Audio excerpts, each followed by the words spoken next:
Welcome to the 2025 World Series on Fox, presented by Capital One. From downtown Toronto, for the first time in 32 years, the World Series comes to Canada. It's one team that everybody saw coming, the defending champion Los Angeles Dodgers, and one that nobody outside of Canada saw coming, the Toronto Blue Jays. Welcome inside. So we've reached the end of the road. We've got a defending champion back in the World Series for the first time since the Phillies did it in 2009. But the Dodgers, for a lot of this season, played around 500 baseball. Then they started to get healthy. They got their starting pitchers back. Postseason got a little bit closer. They took off and have rolled into this championship, trying to become the first repeat champion since the Yankees at the turn of the century. The Blue Jays have made a season out of proving people wrong. This was a last-place team last year, now in the World Series for the first time since they won back-to-back titles in '92 and '93. And you just cannot count these guys out. Look at the championship series. Down 2-0, they come back. Down in Game 7, they come back. Perfectly comfortable playing the role of the underdog, right where they want to be going into this series. Come on in, John Smoltz, the Hall of Famer. You got a team here in the Toronto Blue Jays taking on the Dodgers, who have the best player in the world in Shohei Ohtani, and on the biggest stage you got a guy who got him here with maybe the greatest performance we've ever seen. Yeah, let's talk about that greatest performance. It was one of a kind, and we'll never see it again. Oh, what did he do? He basically pitched 6 innings, no runs, struck out 10, and that's right, he hit 3 home runs. The greatest player had the greatest game at the right time. Oh, by the way, he had 55 home runs and 50 strikeouts during the regular season. So if Shohei Ohtani does anything in this series, capable of what he's going to do, the Dodgers have a great chance of repeating. Dodgers have the best player, but the Blue Jays have the hottest player. Their offense has been awesome, and I don't know the last time I saw guys locked in this time of year as Vladimir Guerrero Jr. No, he signed the huge contract. He was struggling at the end of the season, but don't worry. He's on fire in the postseason. He's carrying this ball club, and this ball club's pretty good. Statistically, it doesn't make sense. His average, his home runs, his RBIs, but guess what? Collectively, the team average doesn't make sense. If they stay hot, they're going to make this a great series. And the key for the Toronto Blue Jays is it has to be short outings for the Dodgers starters. They got to get in the bullpen. That's a key for them to win the series. Well, you're coming into this series thinking their offense can't get better, can it? Well, Vlad Jr.'s got his partner in crime back, Ken Rosenthal. Thanks, Joe. Big news from the Blue Jays. Bo Bichette in the lineup, batting cleanup and playing second base. Bichette has been out nearly 7 weeks with a sprained left knee. He hasn't played second since he was at AAA in 2019. He says the knee still bothers him at random times. The place he feels healthiest is the place the Jays need him most, in the batter's box. Now, over to Tom Verducci. Well, thanks, Ken. In a Dodger rotation of 4 aces, playing under contracts worth $1.2 billion, it all begins with Blake Snell, who is having an historic postseason, allowing just 6 hits, none on his curveball. And tonight, he has the chance to become the first pitcher to win 3 Game 1s in one postseason since Madison Bumgarner in 2014. Blake Snell is the ace among aces. Joe. Yeah, Tom, and that is the matchup of this World Series. The Dodgers starting pitchers against the Blue Jays offense. To help get us started, here's Ben Stiller, whose documentary film Stiller and Mira, Nothing is Lost, is now streaming globally on Apple TV. Right around this time of year, when the leaves start to change, something is the biggest and the greatest, all wrapped into one. Shohei! He's in a world of his own! It's a great story that completely surprises you in the best ways. The Blue Jays have won the pennant! It's the Fall Classic. Welcome to the World Series.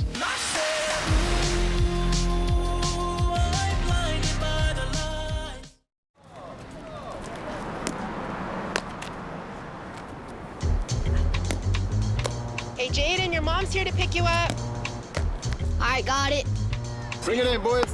Jay's on 3. 1, 2, 3, Jays! This game, this pastime, can't be reduced to a single story. It's too big for that. Oh, crazy. It is the greatest collection there is. There's nobody like him! Don't sweat the technique. There goes Ohtani. Oh my gosh, he did it! Here we go. Show time. Moments threaded together across seasons. Pressed between pages. We got a Vladdy, beautiful Vladdy. Tucked inside boxes. Sandy Koufax. The Dodgers dominated the A time machine to everything we ever believed about heroes. Let's go. Let's go! History, frozen, framed in the palm of our hand. Have a night, Mookie Betts. It's gone! Complete, utter dominance. He struck him out. He's got a whole country falling in love with him. It's everything we dream of, we chase, we hold on to. The swings that echo. Ohtani has done it again! The pitches that stop time. The one-of-a-kind. Shohei Ohtani! The stuff of legend! The Dodgers and the Blue Jays. The newest edition of the Fall Classic. A signature that never fades. Where now becomes forever. And Junior strikes again! Welcome to Game 1 of the World Series on Fox.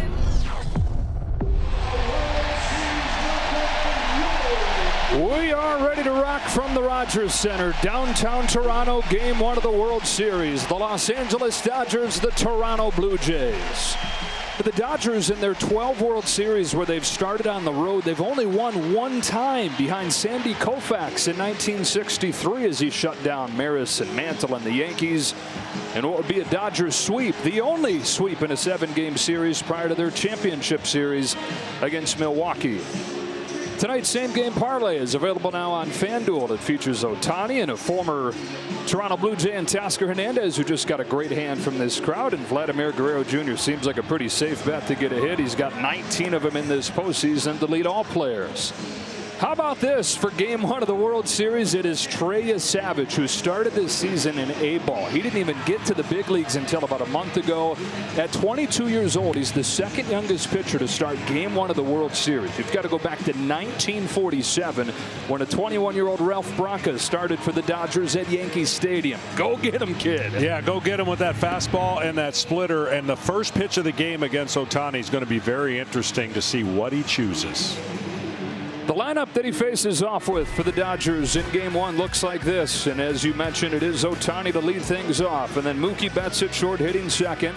Last year's MVP Freddie Freeman at first base, hitting third. The catcher Will Smith bats cleanup. Teoscar Hernandez in right. Max Muncy has hit more home runs than anybody in Dodger history in the postseason. Kike Hernandez and Tommy Edman have both turned it on in October. And Andy Pages, 27 home runs during the regular year, second only to this guy right here. Yeah, I would think electric fastball. If you feel like you got a great fastball, challenge Shohei Ohtani because he's going to be ready to swing. And the leadoff hitter has electricity in his bat, to say the least. I don't know. I'm still deciding. I think first pitch splitter. All right, let's see. As Savage helped the Blue Jays go through the Yankees in the division series, Seattle in the championship series, now in the World Series for the first time since '93. Dodgers sweep Milwaukee, trying to become the first team to repeat since the Yankees. Off we go. He went fastball and he missed badly with it.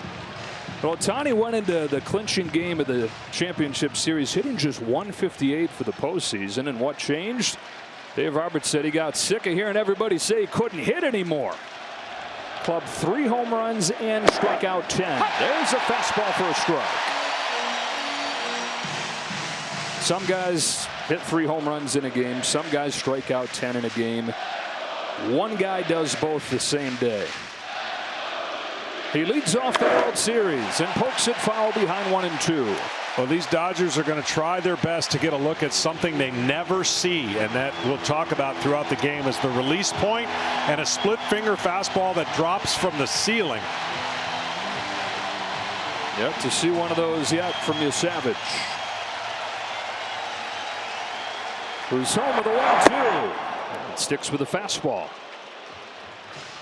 6 feet 4 inches, the most over-the-top release point in the majors. He's only made 6 starts in the big leagues, and The huge advantage is the uniqueness and the unfamiliarity with it. Everybody's seeing him for the first time.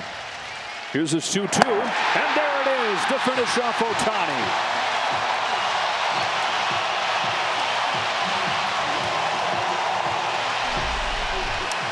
There's the release point, and there's the splitter that drops, and the hitters just don't see this. 7.1 feet at the height of release, and his fastball command is going to be very, very huge against a Dodger team that doesn't expand the zone that often, especially the guy at the plate, Mookie Betts. Dave and Cheryl over there, his parents, perfectly calm. That is Betts taking down and away, ball 1.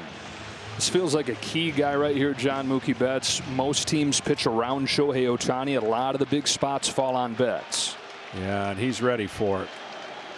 293 in this postseason, ahead 2-0. He didn't have his greatest season. He lost a bunch of weight, got sick, and really battled his way back. But I think in the postseason, you're going to see a different version of the Mookie Betts that you saw in the regular season.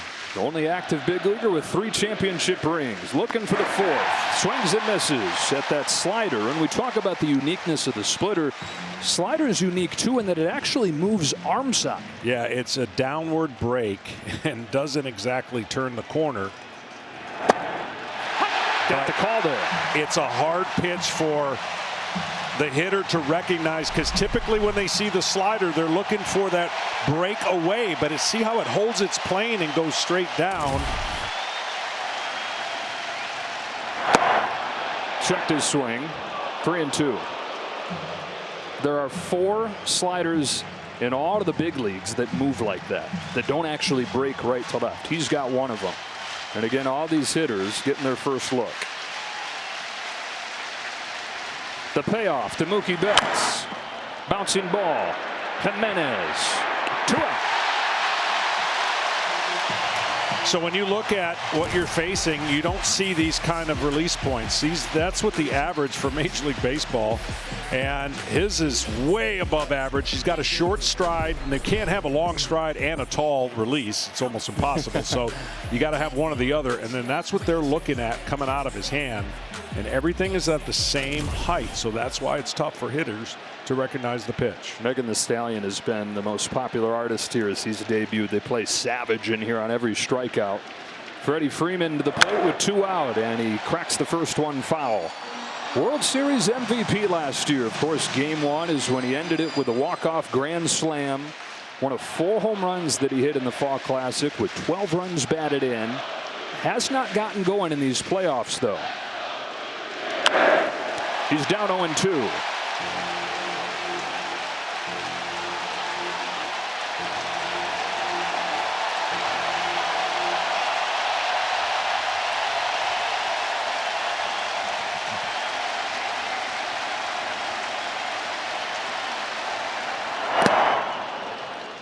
Freddie Freeman loves the ball down, fastball down. So if at any point you get a fastball down that he fouls off, you foul it off with a split. That's going to be tough for Freddie.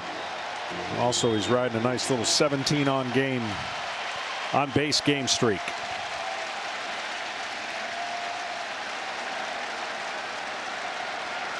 One-two from Trey Savage. Bounce gently right side to Bo Bichette, and the kid has him rocking with a 1-2-3 first. Blue Jays come to bat against Blake Snell when you come back.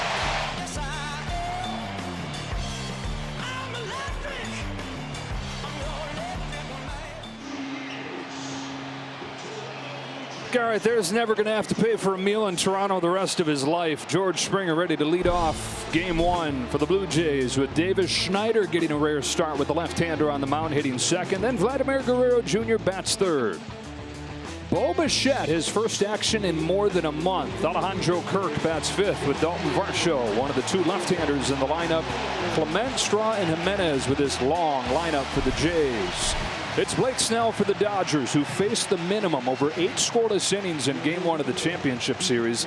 The last time somebody did that in the postseason, Don Larson's perfect game in 1956. Game 7 hero leads off. First pitch to George Springer. Upstairs, ball 1. Well, there's no better feeling of a pitcher when you're in rhythm and a groove. You don't care who you're facing. You're connected with all your pitches. And I think for the same thing tonight, if his fastball command is on, it's going to be tough, even for one of the best offenses in baseball, the Toronto Blue Jays. to short, and Betts off one bounce, one out.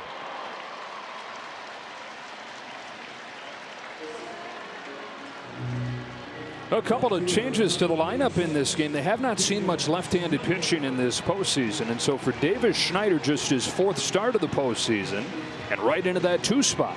Well, he's going to need a little better performance than he's had in the regular season against left-handers. You would think that would be his sweet side at the plate, but he has not put enough pitches in play against the left-handed pitchers. He's actually been better against righties. Continues to get most of his action, though, against southpaws. Takes high from Snell. This is the whole matchup, though, John. It's Snell and the Dodger starters against this Blue Jays offense. While the rest of the teams have hit .218 in this postseason, the Blue Jays have hit .296. Well, he has weapons on the curveball that drops into the strike zone. He'll rarely throw it for a strike when he doesn't want to. Changeup that fades away from the right-handers, and fastball he can pitch to both sides of the plate, up and down. Here's his 1-1 to Schneider. Fastball, get in on him, and a pop up to Mookie Betts. 2 up and 2 down in this first inning. Here comes Vlad Guerrero Jr.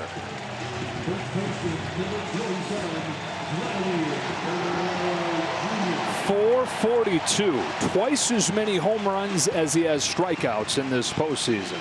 I don't know the last time I saw a guy this time of year look this locked in. Yeah, you're going to have a hard time getting him out up. You're going to get him out down. If you get him out, it's going to be down. That's the pitch right there. You got to get the changeup away, and you got to get the fastball in to just keep him guessing. If you stay in the same area, there's no chance you're going to get him out consistently. Franchise face delivering high a dream of for a guy that signs the big contract, $500 million deal that started this season, kind of reignited hope around the Blue Jays coming off that last place finish. Season that starts with a big contract, ends in the Fall Classic. The 1-1 from Snell. A little high, ball 2. Yeah, you saw they're trying to get him that pitch in. He did not. So the hitter doesn't know unless he can look back after the pitch and think that that pitch was in. He just thought maybe that's going to be up. Establish in, change up away. On a 2-1, Guerrero takes in the dirt, and that's been the whole thing watching him. If you're out of the zone even by an inch, he's not budging. No. You come in the zone and he's hitting it a mile. Yeah. A spinner right here in the middle of the zone, he'll launch a ball. A pitch away, he'll take it to right center. Change-up taken for a strike. Come on back. 3-2. 2 change-ups perfectly placed. And in a 3-1 count, you can just sit there and kind of spit on it as a hitter. Now you got to be aware that he's hit that spot twice. Snell kicks and fires a payoff. Guerrero chops it down the line, foul. He threw a career-high 38 of those change-ups against Milwaukee. He said that he felt like the Brewers were on his fastball, sitting on that, and so he goes to the changeup, but varied the way that he threw it. He threw it as hard as 89. He threw it as slow as 79. Yeah, it's just good touch right now, and his mechanics are so locked in, and that's why it's fun to be a pitcher when you're feeling like this. I mean, right now he's already hit every quadrant on Guerrero in this at bat. Another payoff. Taken for ball 4, and the Jays have the first base runner of the game. And how about the ovation you're going to get right here?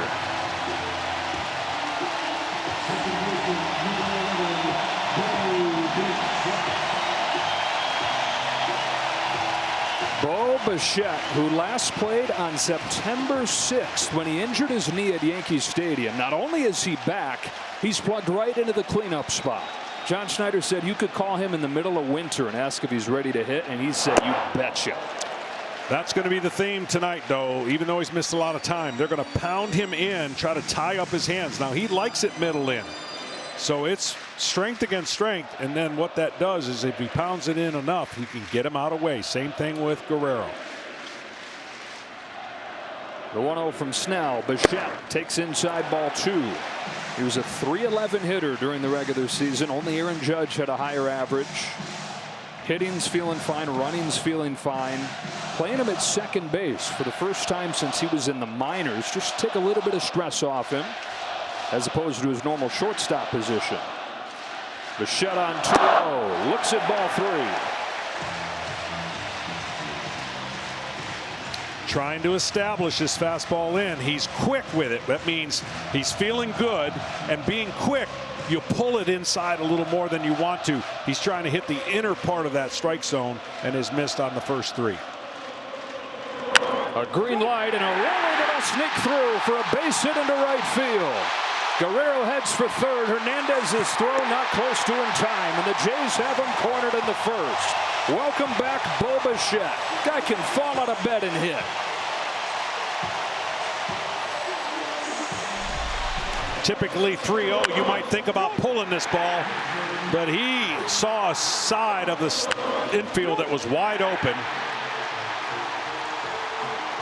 and he gets a hit. And right away, the theme again for this series: runners in scoring position, 2 outs. They do it all. They score a ton of runs with 2 outs. They score a ton of runs with runners in scoring position, but they're facing some nastiness for the Dodgers starting pitcher. One of a kind catcher of the Blue Jays right here, Alejandro Kirk. First and third, 2 out. First inning of game 1. And Snell continues to be around the zone with the fastball. Well, he needs the top of the zone for the fastball because he pitches so comfortably up there, and he hasn't gotten any of those calls yet. That one right there could have gone either way. Really dangerous high fastball hitter right here in Kirk. Fan favorite. Fouls it off, and it's 1-1.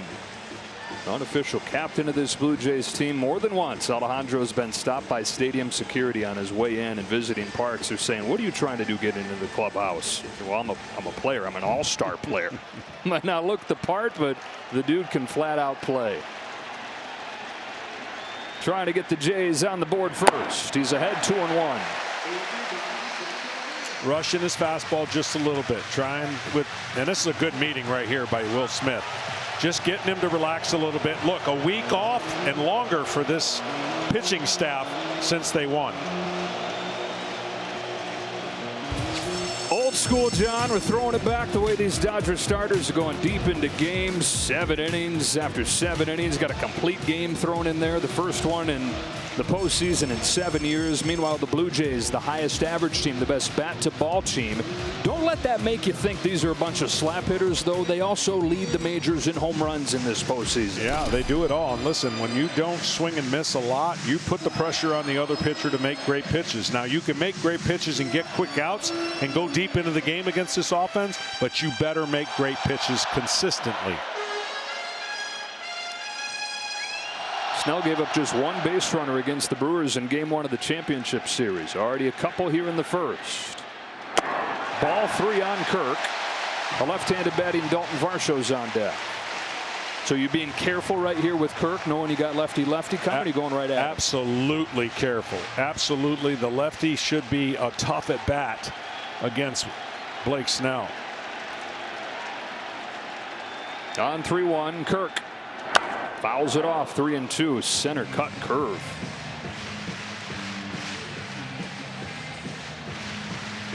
Well, with that bum knee, a little extra opportunity to get running for Bichette here with 3-2, 2 outs. Kirk will ask for time. Now, the Blue Jays have had this offensive machine, even though Kirk has not done a whole lot in this postseason at just .222. Blue Jays are the best 2-strike hitting team in baseball. And he's the best of the bunch. Payoff from Snell. Fouls it off, and we'll do it again.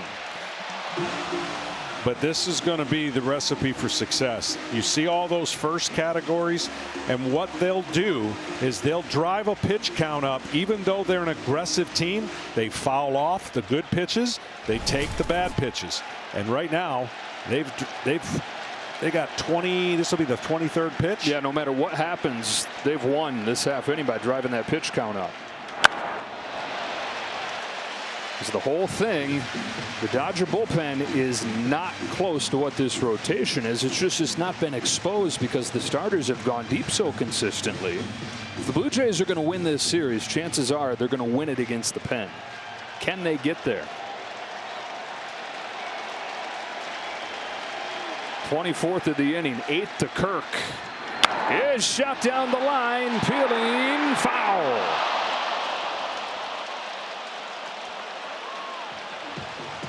Just can't put this guy away. You're talking about how good he is with 2 strikes. Give you a little context on that.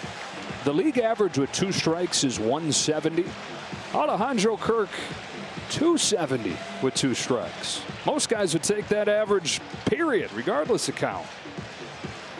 Yeah, he only has an 18% miss rate on the breaking balls against left-handers, so that takes the left-handed weapon and just basically tells you he's staying on it. He doesn't miss much inside as well, and he loves hitting the ball on the outside part of the plate. On the 9th pitch, Kirk takes ball 4, bases loaded. What a chance for the Blue Jays in this first inning against Snell. And he has just cruised through this postseason. 3-0 with a sub-1 ERA. These 25 pitches, the most that he's thrown in an inning in his 4 starts. So here's that lefty-lefty matchup we were talking about against Varsho. First pitch is so key. Bases loaded. He's missed with a lot of his fastballs.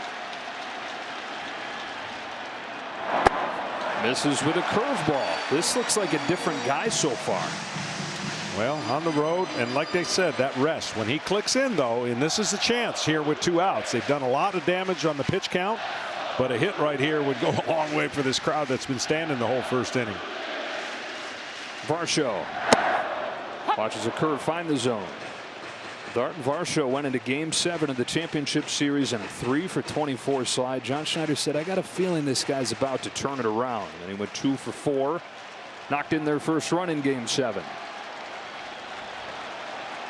Golden chance for the Blue Jays. 1-1 pitch. Swing and a miss. 1-2.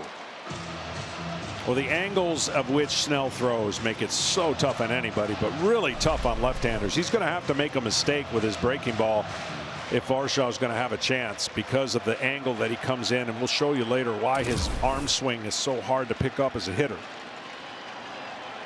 The 1-2. Another breaking pitch is flied into center field. Andy Pages comes on, and Blake Snell gets out of this bases loaded jam, but the Jays force him to throw 29 pitches. The World Series comes to Canada, putting the world in World Series this year. Game 1 is underway.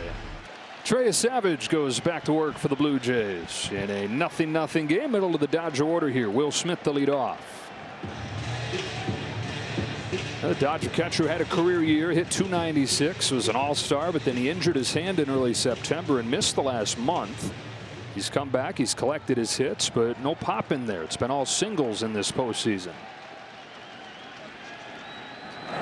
Fastball misses, 1-0. This could be a tough at bat for you, Savage, and I don't think you could say that so far on anybody the way he's throwing, but good right-handed hitter against right-handed pitchers.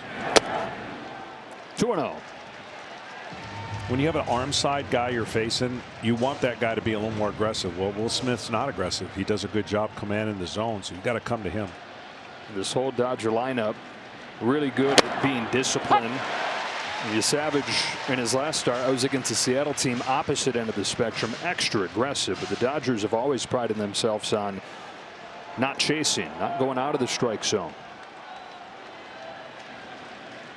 On a 2-1, Smith lays off. Now Trey Savage, it's only 6 starts, but if he had enough data in there to qualify, he would have the highest chase rate of anybody in baseball. So he's relied on teams to be aggressive. His 3-1 is taken for ball 4, and the Dodgers have their first base runner on a leadoff walk from Smith. Power Player is sponsored by Salesforce. It's not supposed to go like this. Trey Savage started his season in front of 328 fans against the Jupiter Hammerheads. Now he's pitching in the World Series, and they asked him, are you living your dream here? And he shook his head and he said, I don't know how I could have ever dreamt of this. Not this fast. First round pick just last year. From A-ball to the World Series in 1 year. He's downstairs with his first one to Hernandez. And again, this will be a test for him because the Dodgers don't expand the zone, and his fastball's not as electric as we saw in the first start in the postseason. He's got a couple fastballs that have cut at 93, 94. It's not that the velocity is everything, but you can just tell he doesn't have that fresh arm to let it go and let it eat, and that is going to be concerning if he doesn't command that early and go to his off speed. So much of the chase comes after you establish that. Finds the zone with a slider. So I would, just watching him right now without knowing anything, I would say he's going to be more off-speed dependent right now based on what I'm seeing out of his fastball. Than you would like him to be, especially. Correct. That was the least that he's used his fastball in this rookie season against Seattle. Sliders in for strike 2. But got away with it with how aggressive those Mariners hitters were.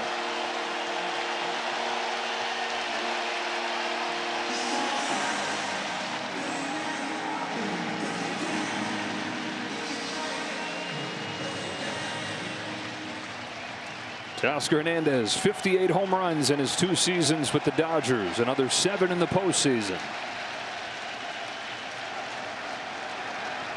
On a 1-2 from Savage. Bounces one left side to second for 1. Bichette to first, not in time. Hernandez aboard, 1 away on the fielder's choice. They said they drafted Trey Savage for the uniqueness of the delivery. Now they love the demeanor. Trey seems just unfazed. He's 22, but you wouldn't know it. Dunedin Blue Jays, Vancouver Canadians, New Hampshire Fisher Cats, Buffalo Bison, and Toronto Blue Jays. It's crazy. It's a dream come true, and so excited. So Trey got to the major league September 15th. He's been living out of a hotel room in Toronto since then, and every time they leave town, he has to check out of his room, apparently. Here's a strike on Muncy. He said that his truck looks like a mobile home. Just all kinds of stuff thrown in there. I think he'll have a permanent home next year, but you've already seen, again, that's 4 sliders in a row now.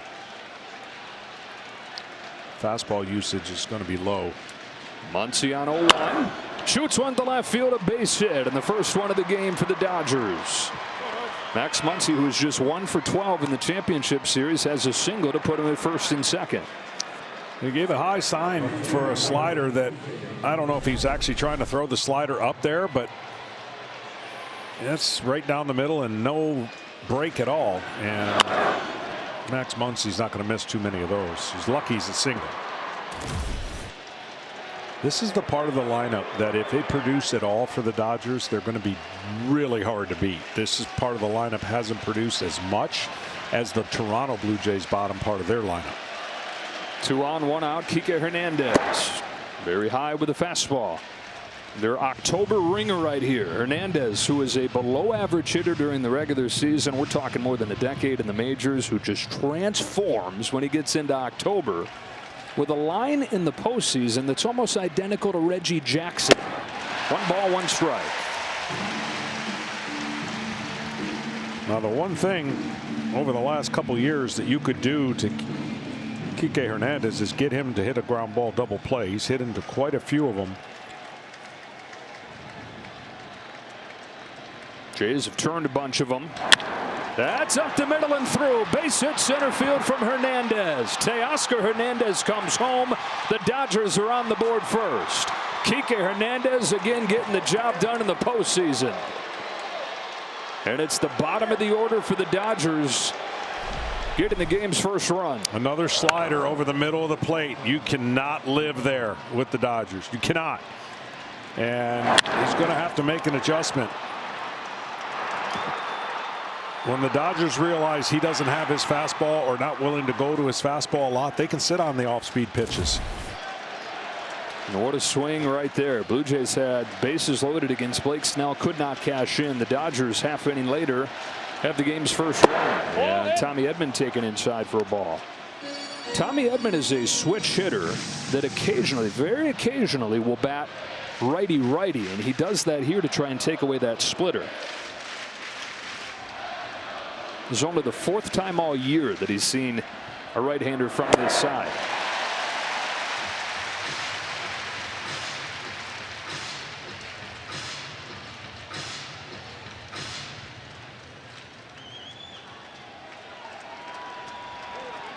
The former Blue Jay, Teoscar Hernandez, scores the first run of this fall classic. 1-2 on the high fastball. Yeah, he's got to have that pitch. I mean, that fastball is going to set up a lot of other things.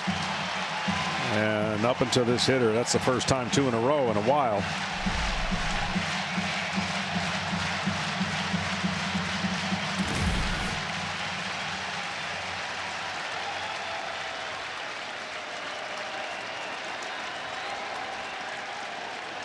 Muncy at second, Kike Hernandez at first. And a 1-2 from Trey Savage in the dirt, count evens.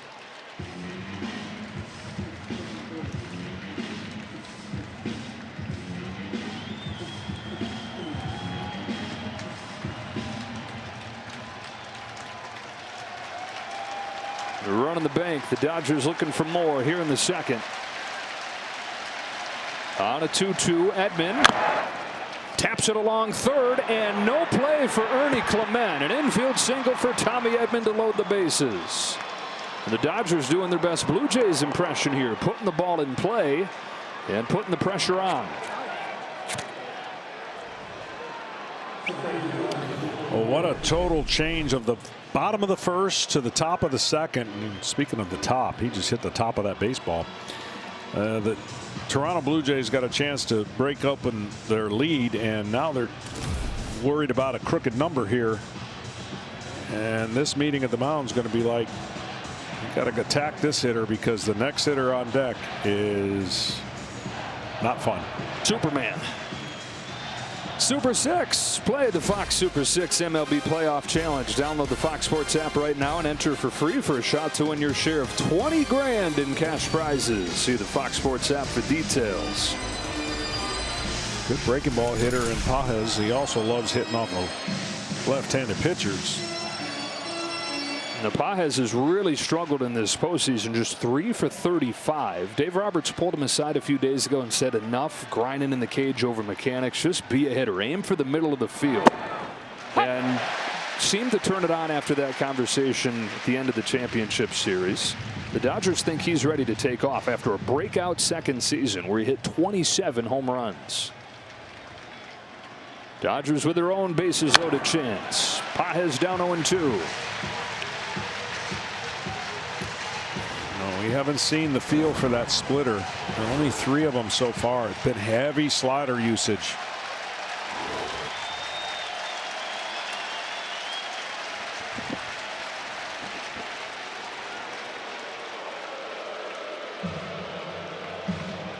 Pages looking for his first hit with a runner in scoring position in these playoffs. This Dodger offense has not really gotten it going. It's been the pitching that's gotten them here. They're only averaging about 3 runs per game. The 0-2. Taken in the dirt.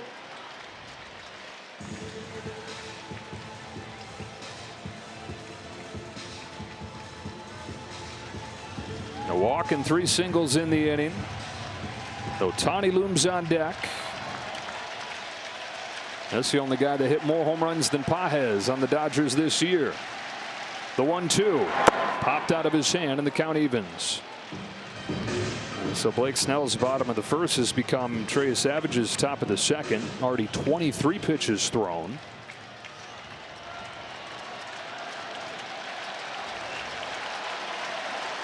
And now a 2-2 to Pages. Misses downstairs and misses his spot even worse. Yeah, this field right now is not connected, and it's showing. Normally in the 0-2 count, the hitter would have been put away already. I understand the Dodgers are a different team, but mechanically he is just not connected with his release point. 3-2 on Pages. Nowhere to put him with Ohtani on deck. Here it comes. He struck him out. Slider gets Pages 2 away. Well, he saved his best slider that really took off down.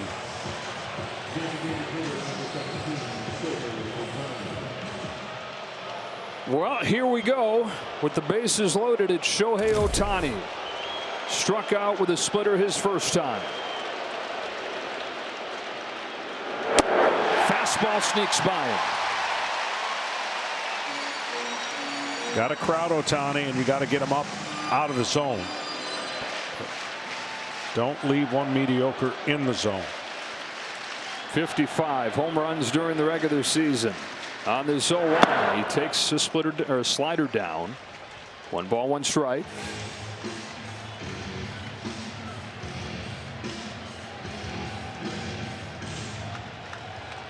Kid that started the season in front of 300 people in Jupiter, Florida, faces Ohtani in the World Series. Falls behind him 2-1. Scary proposition to have to battle back into the count against him. Yeah, and again, we showed you the release point when he throws his split, but when he's up that high up a release point and you're behind that ball, you got to get down through it. That's what creates the depth and the movement, and it's almost coming out of his hand and popping up high and not having the true effect. Grounder, fair. Guerrero beats him to the bag, and Savage limits the damage to 1.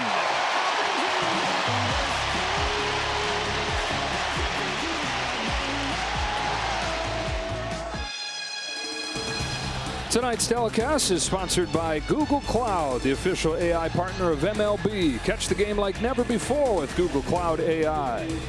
And by FanDuel Sportsbook. Play your game.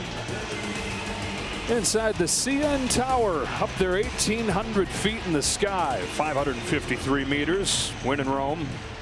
Dodgers in front, 1-0 here in game 1. To the bottom of the second, Ernie Clement takes a strike from Blake Snell. And yeah, we talk about the stars at the top of the lineup, John, but what really has to be exhausting to face him is you get down to the 7 spot and you got a guy like Ernie Clement hitting .429. Yeah, they've been collectively one of the most impressive lineups I've seen go through really good pitching staffs.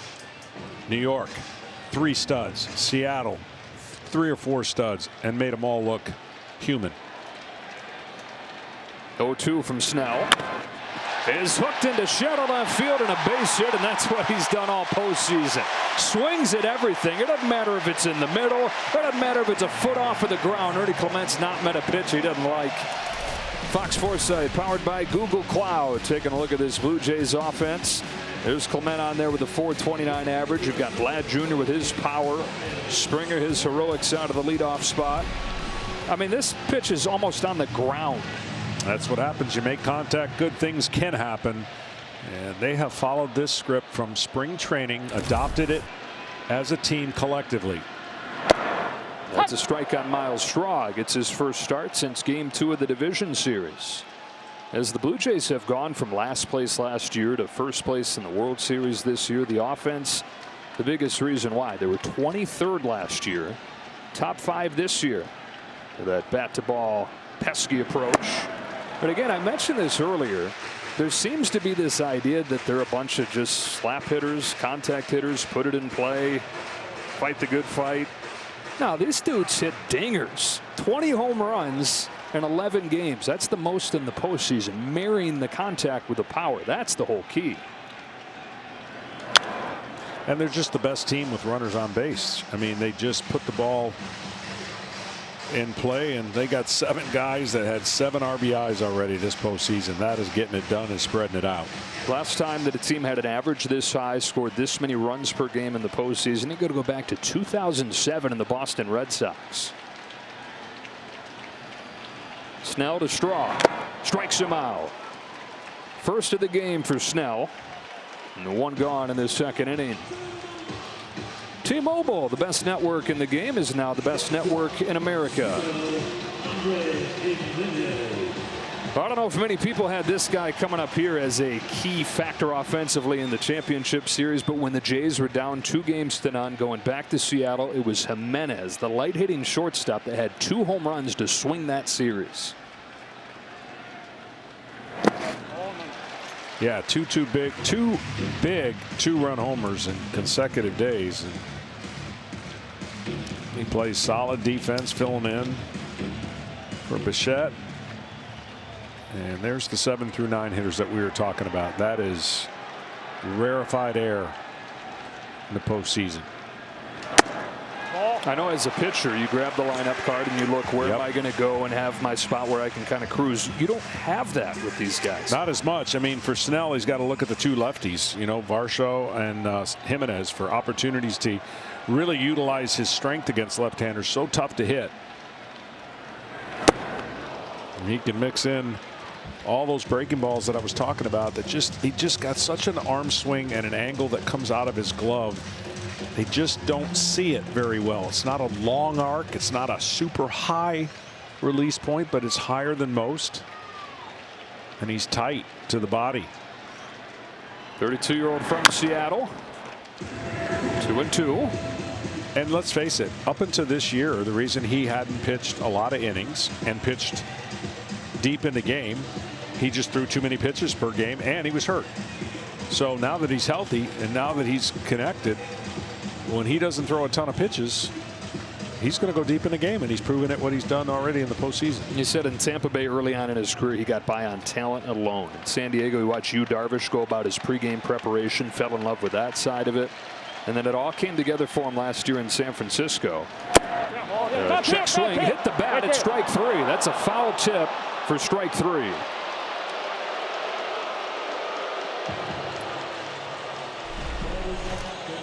Rather unfortunate there. He held his swing, but just barely nicked the ball. Just to wrap up that point about it all coming together for him in San Francisco, Logan Webb, who is the modern workhorse, he told him, he said, look, dude, your stuff is great. You just got to be in the zone more with it. Yep. And he's put that all together this year. Springer with a cue shot to first. Freeman has no play at second. Turns and throws to first. It's not in time. Throw to third. They got him. Wow, the ball getting tossed all over the diamond. First, Freeman looks to second. Then he goes to first. And back across the diamond for a second. They're looking like a high-level Little League game. But they get Ernie Clement. And Blake Snell with an adventurous first couple innings, but no damage against him.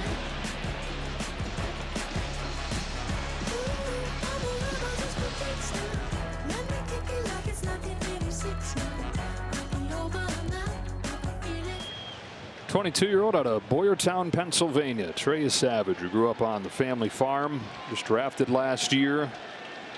Starting game 1 of the World Series, home to Mookie Betts to open up the third, and he misses with his first pitch. He's now made more starts in the postseason than he has in the regular season in his career. Saw him carve through the New York Yankees, strike out 11, 5+ no-hit innings in his first start. 1 good, 1 bad against the Mariners. This is as kind of off and flat as he's looked. Yeah, his slider percentage is almost doubled. And the fastball command and velocity is down. 2-1 on Betts, and we check in with Ken Rosenthal.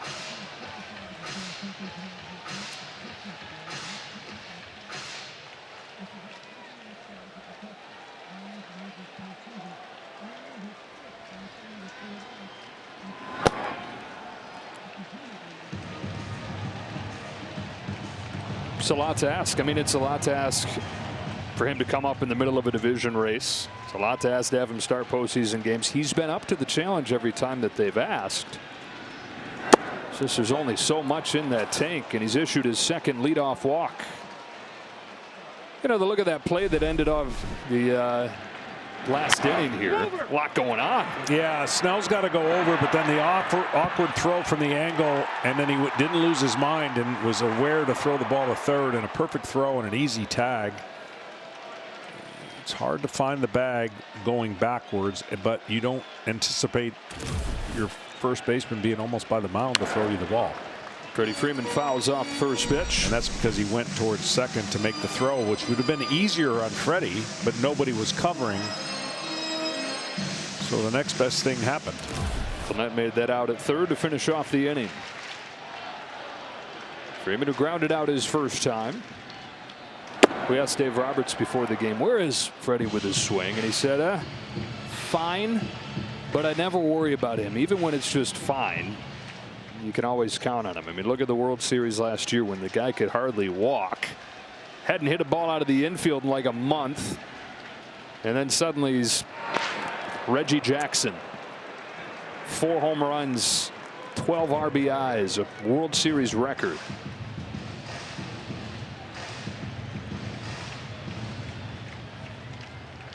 Mookie Betts is getting awfully close to stealing the second base. Neither one of these teams has run much in these playoffs. In the dirt, good stop by Kirk. Rewarding Performance is sponsored by Capital One. Looking back at what Freddie Freeman did last postseason, first walk-off Grand Slam in World Series history. Now tries to join a list of Koufax, Gibson, Reggie Jackson, Corey Seager, guys to win multiple World Series MVPs. That's inching a little bit more. Not going on ball 3.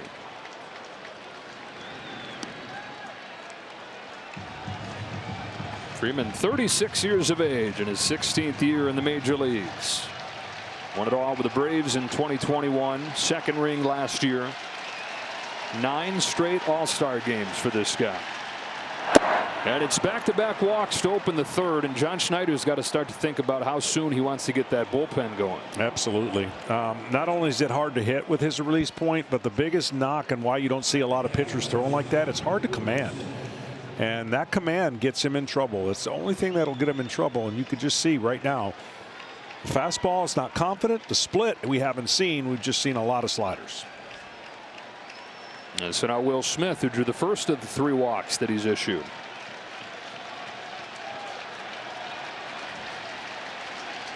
Dodgers up 1-0. First and second, nobody out, and a fastball for a strike on Smith.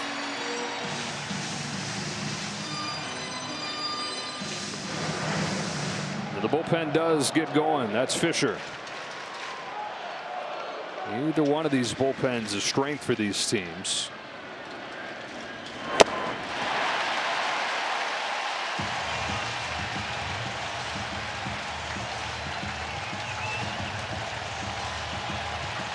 Savage in a do-or-die game 6 took a shutout into the 6th inning on Sunday. Got the win in that game to extend their season. Digging deep here in game 1 of the World Series.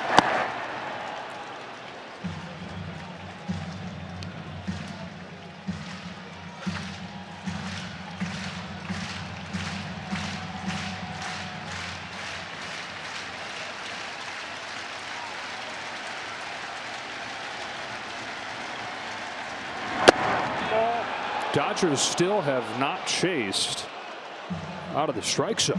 That's what makes them so good, and that's why you have to make quality pitches. About 7 of the 9 guys in the lineup. There's a couple guys that they definitely will chase, but majority of them don't. Still no bite. Ball 3 on Smith.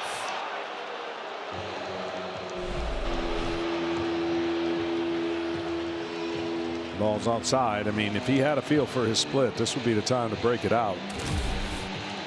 But we have not seen that pitch as much. Came into the game, opponents were 5 for 42, 24 strikeouts against his splitter.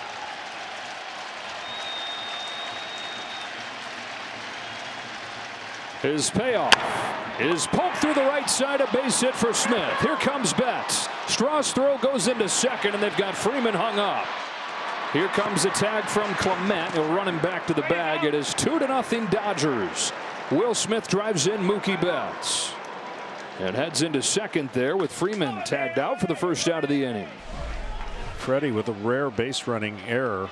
And this is just, again, good hitting by a Dodger team that has really put Savage in a tough spot. And Freddie went past the bag thinking there might be a throw home, but it wasn't. And this is a good play by throwing it right to second base, and now he's stuck. It's been an edge for the Blue Jays, and every series they've played in, the defense really good, has been all year. And helped the Savage out right here. So man at second, one away for Teoscar Hernandez.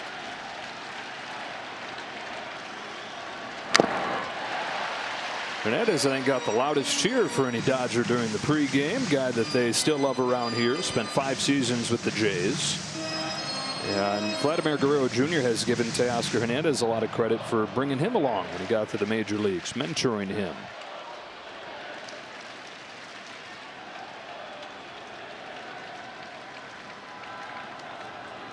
They had a little section of the dugout where the 2 of them and then Lourdes Gurriel Jr. when he was here, they would all sit together and watch the games. They called it El Barrio, the neighborhood.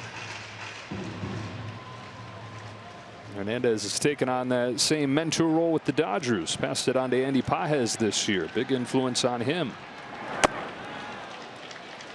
Sometimes the ball feels like an egg in your hand. And what I mean by that is when you put it in the split finger grip, it feels great. Feels like a cue ball that you could just absolutely create rotation. When it feels like an egg, it feels oblong. It feels the grip's not right, and it comes out and just stays high and doesn't have the effectiveness. Slider's the only thing he's had.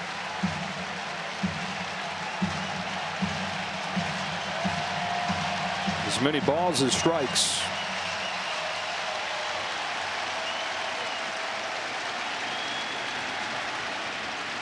Here's his 2-2. It is a slider, and it's taken for ball 3.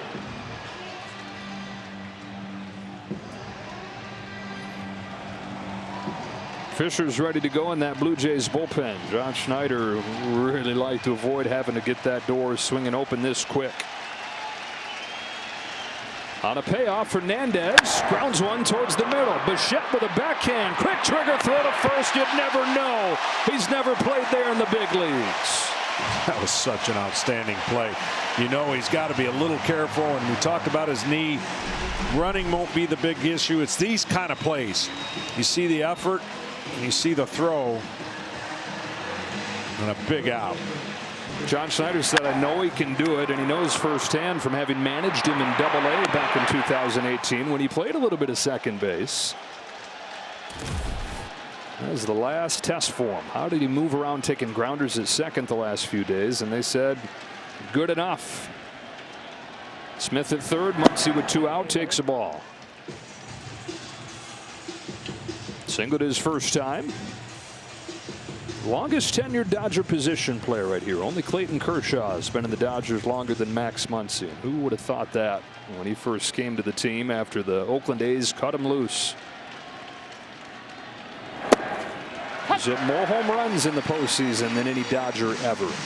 One of them ended the longest postseason, longest World Series game ever, 18-inning Game 3 in 2018. You're still catching up on rest and sleep from that one. Still am. The 1-1. Muncy swings and misses over a slider.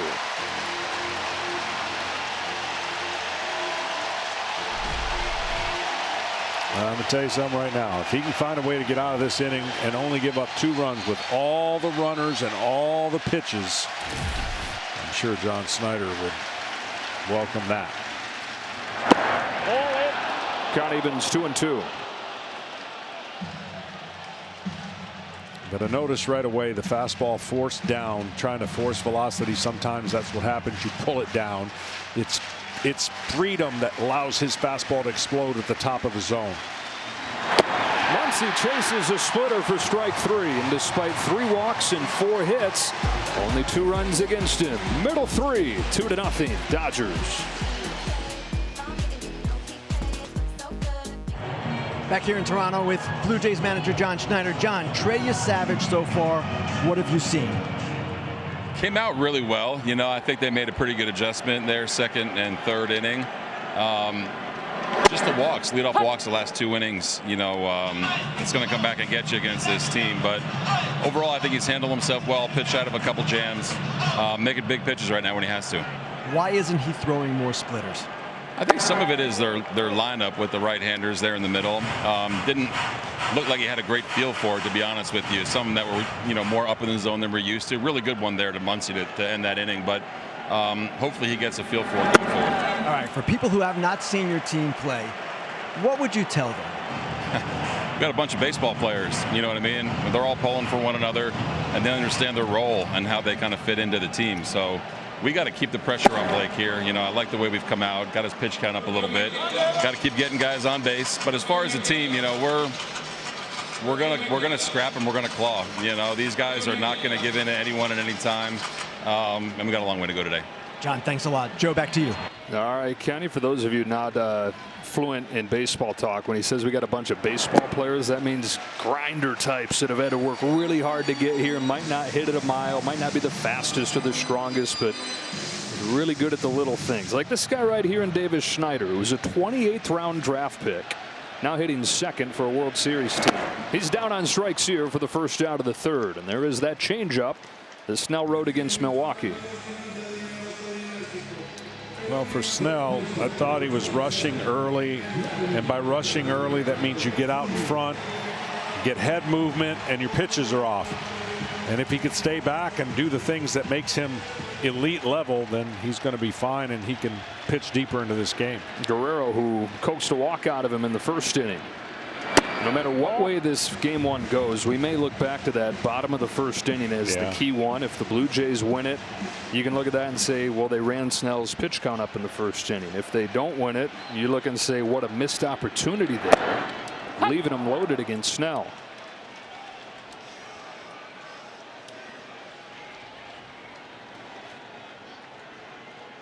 Snell to Guerrero.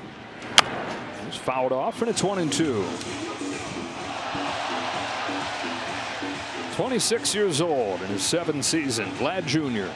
All-Star 5 times, very streaky. He's in one of the good streaks right now. That toe tap perfectly synced up. There it is. Here it comes. 2-2.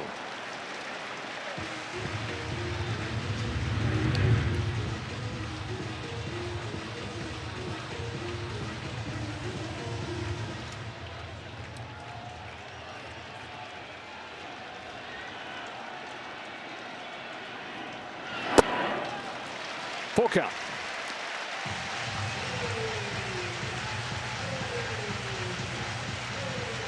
More and more patient through the years. That's where he has diverged paths from his dad, the Hall of Famer Vladimir Guerrero.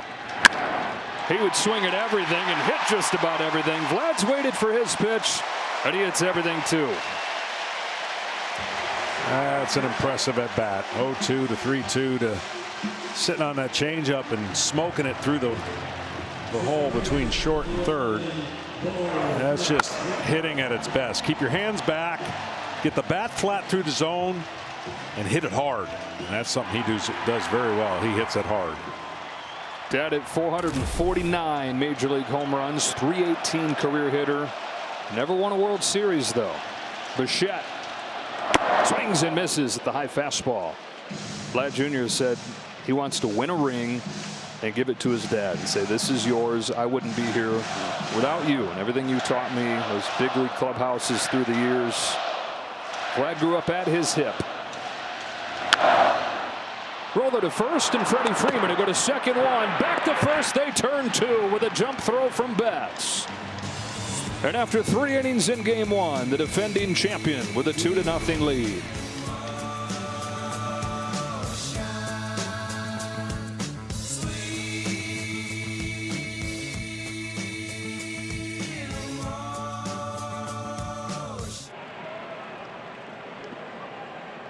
Welcome back to Toronto, joined by Dodgers manager Dave Roberts. Blake Snell, 29 pitches in that first inning, and then a strike thrower. What was the adjustment?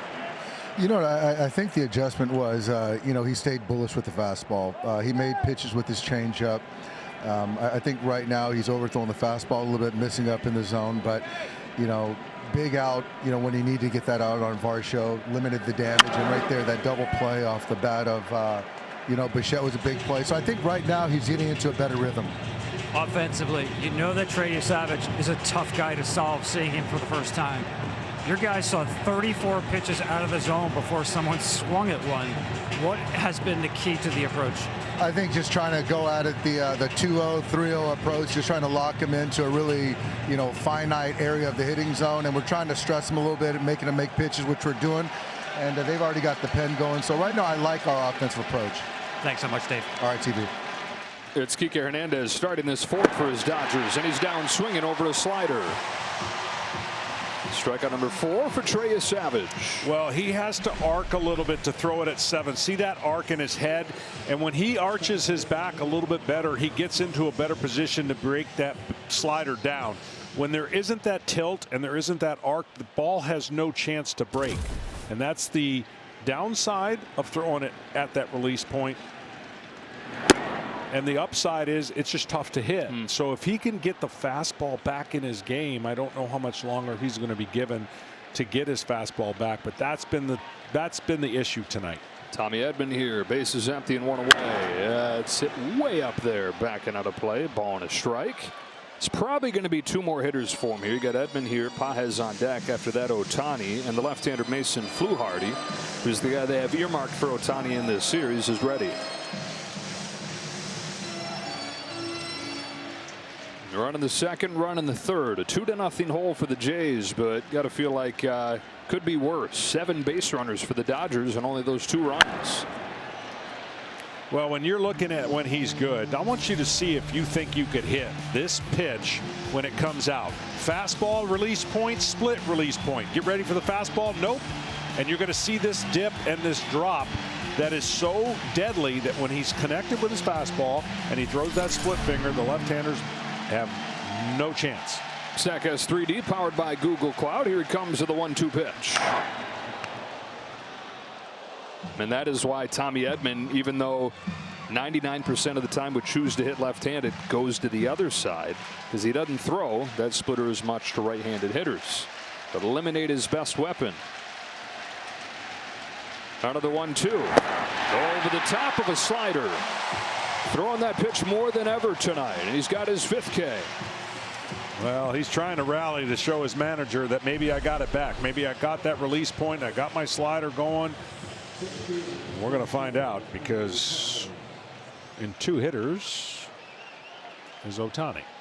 Stat Dave. He made his debut, Trey did, at Tampa Bay in a minor league stadium where the Rays are playing this year, and Dave was sitting right behind the dugout. John Schneider said it was like they were at a summer ball game listening to a dad. Here's a high fly ball to deep right center field. Straws back. Edge of the track gets there. Savage with a 1-2, 3-4. We'll see if he's allowed to continue.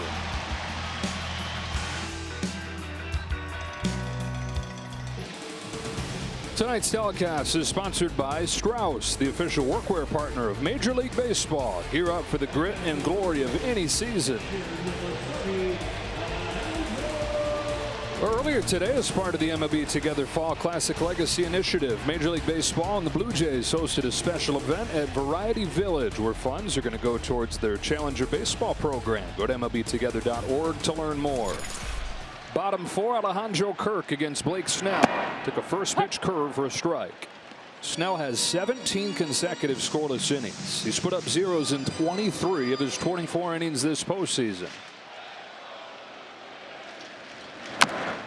The list of guys to have an ERA this low with this many strikeouts at this stage of the postseason is a tiny one. It's Sandy Koufax, Justin Verlander, Blake Snell, and you in 1996. What's it like to be in a zone like this? As long as you don't get out of your mechanics, you feel like you're going to face anybody and make pitches, and it's the best feeling in the world. You want to keep going out and doing it. And the one thing about Blake Snell, I've already seen an adjustment with him staying back. He has that little crouch where his head can lean towards home plate a little bit. If he stays back, he's fine. But if he rushes, that's where the fastball command, he loses it. And when you're on a run like this, you want to just keep going. First of a 5-year contract with the Dodgers. You're looking, it's been smooth sailing in the postseason, but it was anything but that to get to this point. This is what Blake says has been the hardest year of his career for a few different reasons. He missed a lot of the year with a shoulder injury. He was away for 4 months. Comes back in August. He makes 4 starts. They were pretty good. Then he gets sick, so sick that he passes out and has to spend overnight in the hospital. It was weeks before he felt like himself again. And he said, at this point, this is early September, I can find an excuse or I can go figure it out. Figure it out he has. His last 6 starts, end of the regular season into the playoffs, 5-0 with a 0.68. Yeah, that's that's dealing. And solving something that the Dodgers won the World Series despite not having much of last year.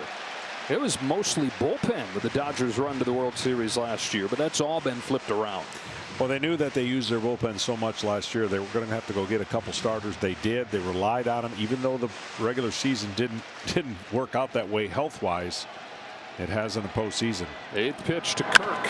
Swatted towards the right field corner. Hernandez turns and watches this one hit off the wall. Holds him to a single. Teoscar guns it in.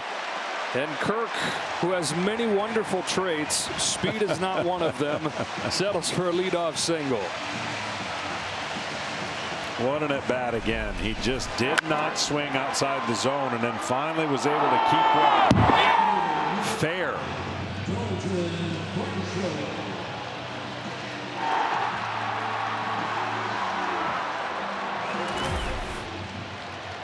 Jays fans are saying, wait a minute, we watched you streak in from second to score that run in the championship series. What we got? Varsho in the air to center field. Pages going back, turns, watches, and it's gone and tied. Dalton Varsho locks game one.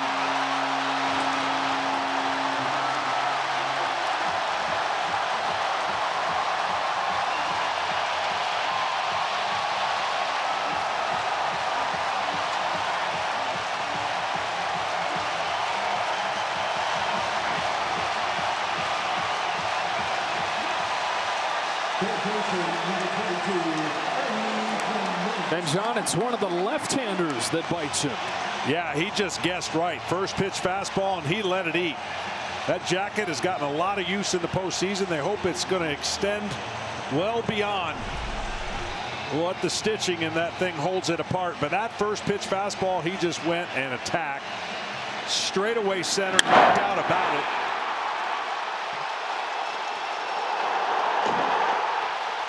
And we got a new ball game. First home run that Blake Snell has given up to a left-handed hitter all season. Tied at 2 in game one. Ernie Clement sends the first one he sees into center field. Pages calls off Hernandez. 1 out. Well, all the pitches that they were seeing, this is the first one on the first pitch. And that couldn't have been better timing. I thought the left-handers were going to have an extremely hard time against Blake Snell. Well, he said, I ain't waiting around to find out. And a snapshot of this Blue Jays offense right there. Grindy out at bat where he couldn't put Alejandro Kirk away. And then the power. Strike one on Schraw. This ends a string of 5 consecutive games where the Dodgers gave up just 1 run. Straw to left center. Pages and Hernandez. It's Hernandez streaking by there to make the catch. Well, besides the 2 runs being a very, very big inning, they clear the deck and start off with the top of the lineup if Jimenez doesn't get a hit here. And just as many times as you can get to the top of the lineup against Blake Snell and see him multiple times. Think about it. He goes 8 innings and the leadoff hitter might get 3 at-bats. Ball on Andres Jimenez. And again, you go back to that first inning where you forced him to throw 29 pitches. Here comes his 70th already here in the 4th. Jimenez, who struck out his first time, fouls this off 1-1. Yeah, we got Springer's going to have his 3rd at bat here in the 5th inning. And they'll take that if you had said that was going to be the case.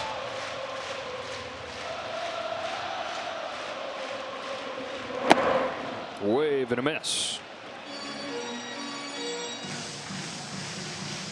Top of the order for the Dodgers due up in the 5th inning.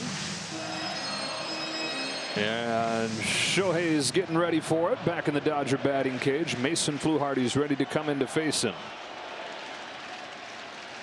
The 1-2 from Snell. Oh, no.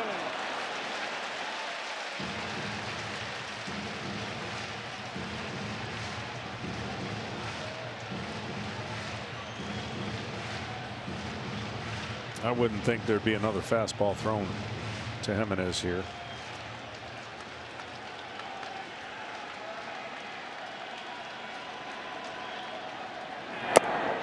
Slider to the corner to get him. Brand new ball game though in Toronto. It's Dalton Varsho off of the batter's eye in center field. 2-2, and we're back after a word from your local Fox station.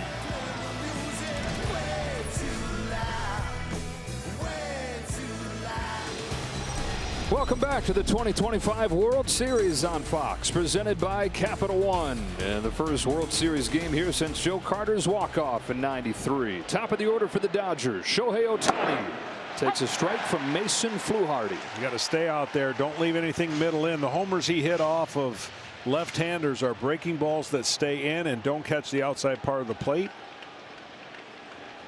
Fluharty, a rookie, gets a chase, 0-2. That's what you got to do. And he's had more strikeouts this year than usual.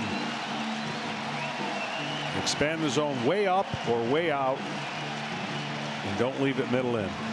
So Fluharty in this rookie season got one save. It was at Dodger Stadium back in August, and he struck out Ohtani as part of that. They're short on left-handed options out of that pen. The top one right here. Both of these bullpens concerns. 5.50 ERA for the Jays blue pen. There's a great curveball right here that just tried to get him to bite.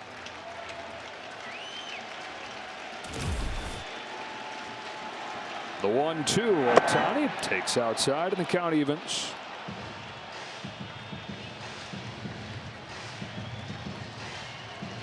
Ohtani's 0 for 2 in this ball game after his epic clincher in the championship series when he had about a quarter mile of home runs. Strike 3 to the knees. Fluharty strikes out Ohtani.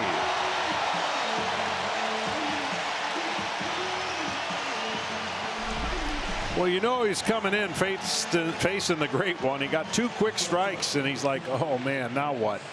And threw 2 curveballs away out of the zone, and Ohtani thought that was low, and it might have been. One gone in the 5th inning. Mookie Betts to the plate. Walked and scored his last time.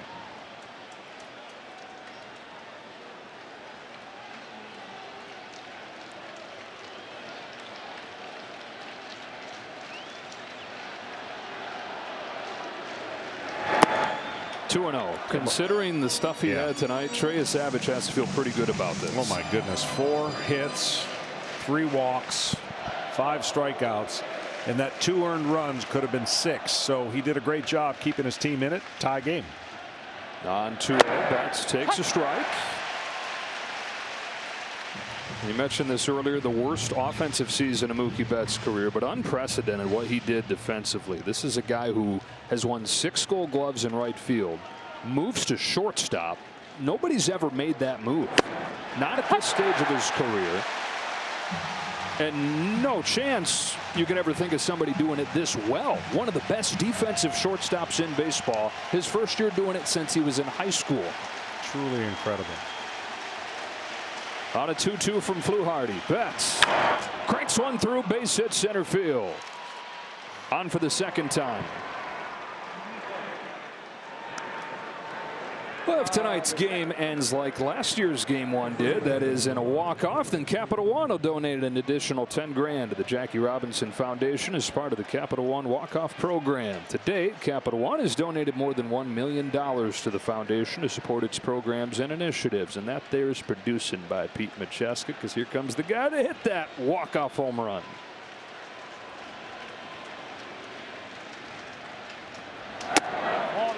Ties him up, but he lays off. Freddie gets a good cheer from this crowd as well. Both of Freddie's parents from Canada, so he is a dual citizen of the United States and Canada.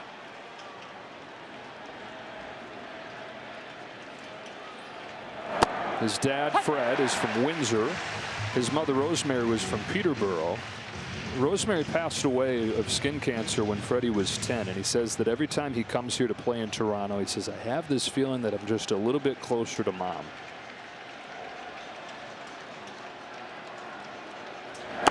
Ouch. I found the bat, actually. Unless the bat has feelings, forget the ouch. 1-2. Knob. I would love to know how many times that happens in a year. You think about a ball hitting the knob of the bat versus the hands and the square inch that it would take. It's amazing how many times that happens. 1-2. Freeman fouls it off and stays alive. Freddie Freeman owns the middle of the plate. The heart of the plate, he's hitting over 380. Where you can get him is fastballs up.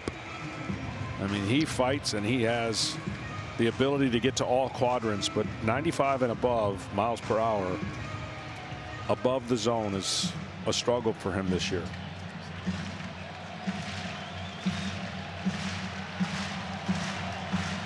It's about the only thing that he struggles. One of the great hitters of the generation. Another 1-2. Another foul, and here's Freddie in his own words. Canada is special to me and my family, and both my parents were born and raised here in Canada.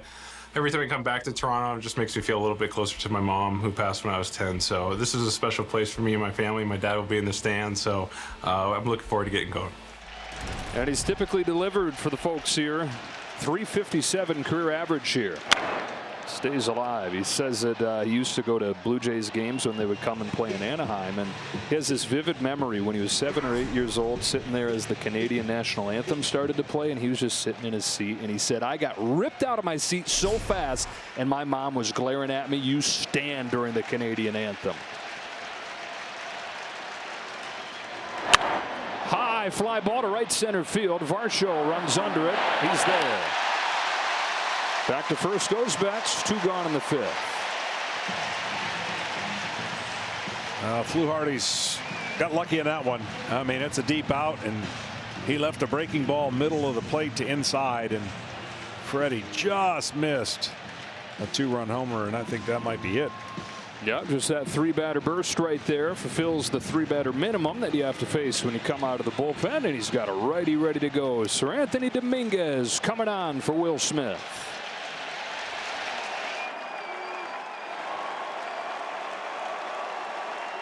So it's Sir Anthony Dominguez, who had a 1-2-3 inning in Game 7, on for Will Smith. Smith swings at the first pitch and sends a lazy fly to right field. We are halfway home in Game 1. And tied at 2.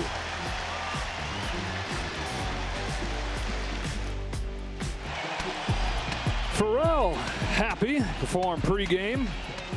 Vladimir Guerrero, Hall of Famer, dad of Ladd Jr. in attendance, and Drake on his 39th birthday taken in the ball game. Springer takes ball 1. See you in LA, Kendrick. Hero from Game 7. Springer's over 1 for 2. They changed that ball in the 2nd inning, first from a fielder's choice to an infield hit.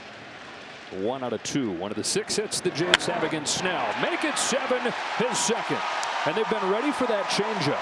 Yeah, they're getting more aggressive. They felt out the first 4 innings, and then the last really 4 or 5 batters have been real aggressive early, more like the Toronto Blue Jays. And that changeup that they saw a lot of in LA that absolutely crushed them, and I think he struck out 10 Blue Jays. They've made the necessary adjustment, and right here, first pitch, watch out, Snyder, if he gets a fastball. Yeah, Bush hitter, and then he settles in and goes patient, but he loves that first pitch. There was a curve that missed a little bit low. Well, Blake Snell's changeup, his first 3 games in the playoffs, opponents were 2 for 22 against it. Strikeouts in half of those at bats. The Blue Jays are 5 for 10. That's because his fastball in those other games was way better than his fastball tonight. That makes a difference.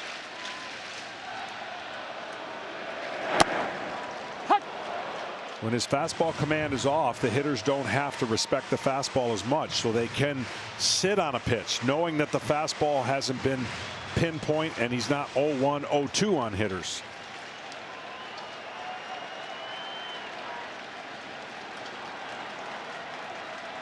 Here's 1-1 to Schneider in the dirt.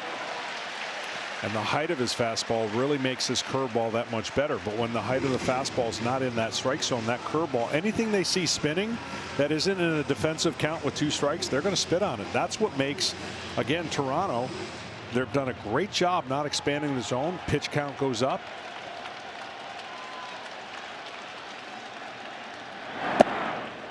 Caught the outside corner there, 2-2.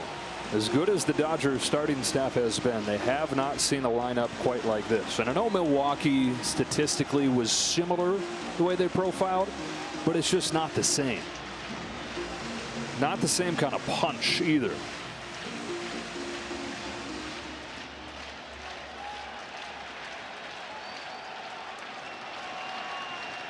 Springer aboard to start this inning. A 2-2 coming after a toss over there. George stole a bunch of bases during the regular season, but in the championship series last weekend, he got drilled in the knee by a fastball. It was 97 miles per hour, and not feeling the fastest right now.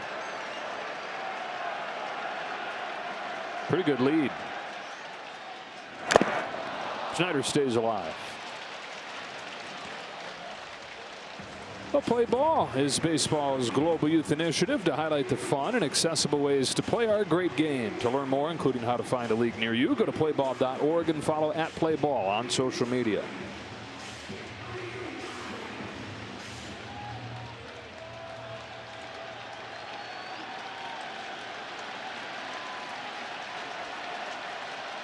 Another 2-2. Schneider on the ground left side. Muncy to second one. Edman to first. Double play. Second one the Dodgers have turned. And what a big spot to turn that in. Now you get Guerrero with the bases empty. You are not kidding. That was a changeup that stayed up, but he pulls it to the third baseman. See how this changeup, and he gets on top of that. On top of that ball, goes right into the ground. And I'll tell you, Muncy delivered a strike. That's what helps turn that double play. A little help from Freddie Freeman on the back end. And Guerrero, who has reached both times, a walk and a single, stands in a tie game. First one from Snell. Rip and a miss. A rare, very rare swing and a miss from Vlad. Twice as many hits as he has swings and misses in the playoffs. Oh. Strike two.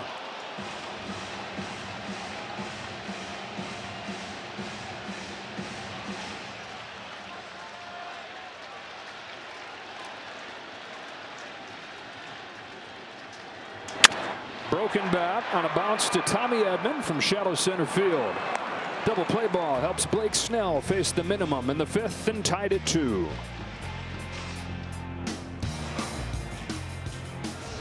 Career Scouting Report is sponsored by Indeed. John, break these two teams down phase by phase. Yeah, starting rotation, you're going to give the edge to the Dodgers. Why wouldn't you? What they've dominated so far. And when the offense, you consider everything that the Blue Jays do, they get the check mark for offense.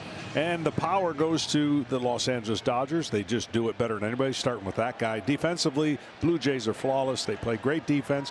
This one's the one you can make a little question mark. But I think the bulk and the amount of players that the Toronto Blue Jays will use out of the pen gives them a slight check mark because LA wants to condense theirs. Yeah, definitely does feel like that question mark. And the Dodgers just has not been really tested yet because the starters have gone so deep. You've got Blake Snell over 80 pitches, though, 5 innings into this game, and so the pen is going to play a larger role in this one. 5, 6, and 7 against Anthony Dominguez. Teoscar Hernandez 0 for 2 tonight. 1 ball, 1 strike. Now, there seems to be this sense that this is a lopsided matchup. Everybody thinks the Dodgers are going to roll in this series. Those people haven't watched a lot of the Blue Jays. No, that perception can be reality if you're watching nothing but the Dodgers. You're going to feel that way, and you would have no reason not to. But the Toronto Blue Jays in this postseason have collectively 1 through 9, and just all the assets that they put forth are a tough out, and it's going to be a tough World Series for either team to win. Hernandez on 2-1, swings through a center cut fastball. And these Jays seem to have something about them where they just kind of like being counted out. Not many people thought they'd be any good after they finished in last place. They were below 500 2 months in. Yankees pushed them down the stretch. They hung on to win the division. And then in the championship series, they lose the first 2 games at home. They fall down in game 7, but they just keep getting up and coming back at you. 2-2. Strike 3 with a pinpoint heater.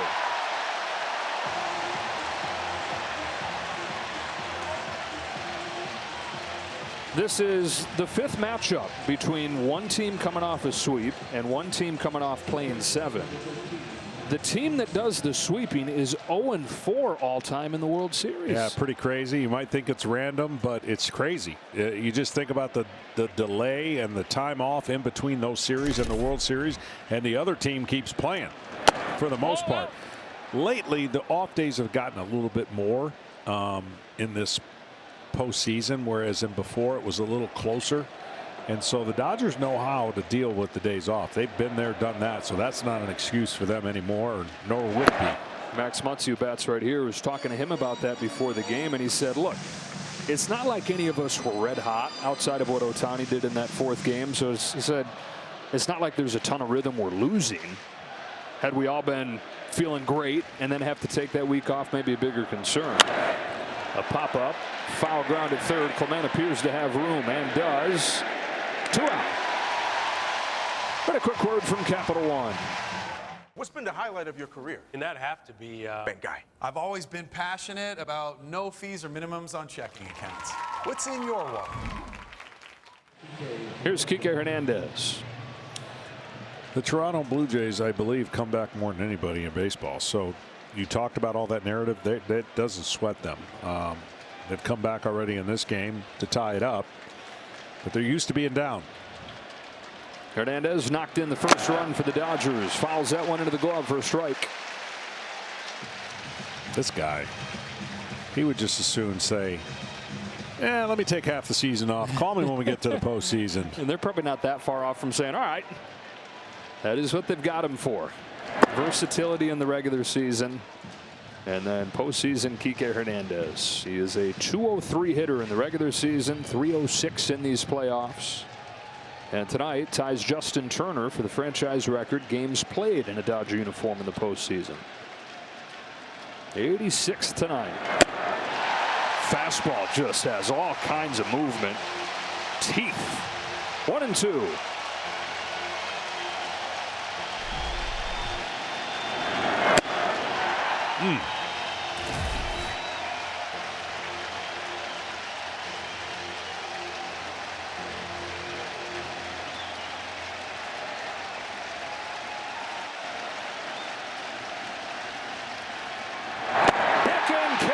For Sir Anthony Dominguez. Struck out. Teoscar Hernandez looking. He gets Kike Hernandez swinging. Middle 6 tied up in game 1.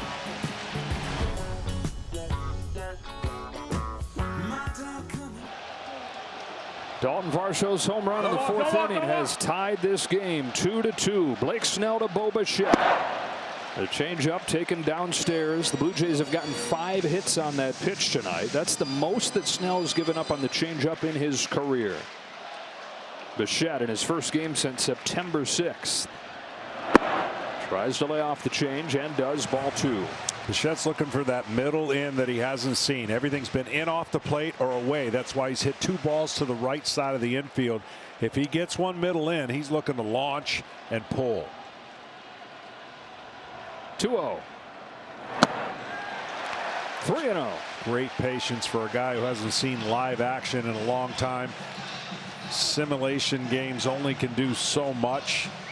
Tracking baseballs can only do so much. In-game live action. Trusting your mechanics. Have a green light to try and break this tie. Pitcher's pitch, 3-1. Mark Pryor on the bullpen phone. Emmett Sheehan has grabbed the ball. 88 pitches for Snell. 103 his last game. Full count.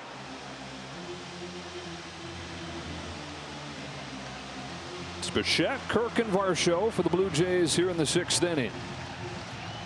They'll do the same thing they did in Game 7 of the championship series. Come back and win it. A leadoff walk for Bichette.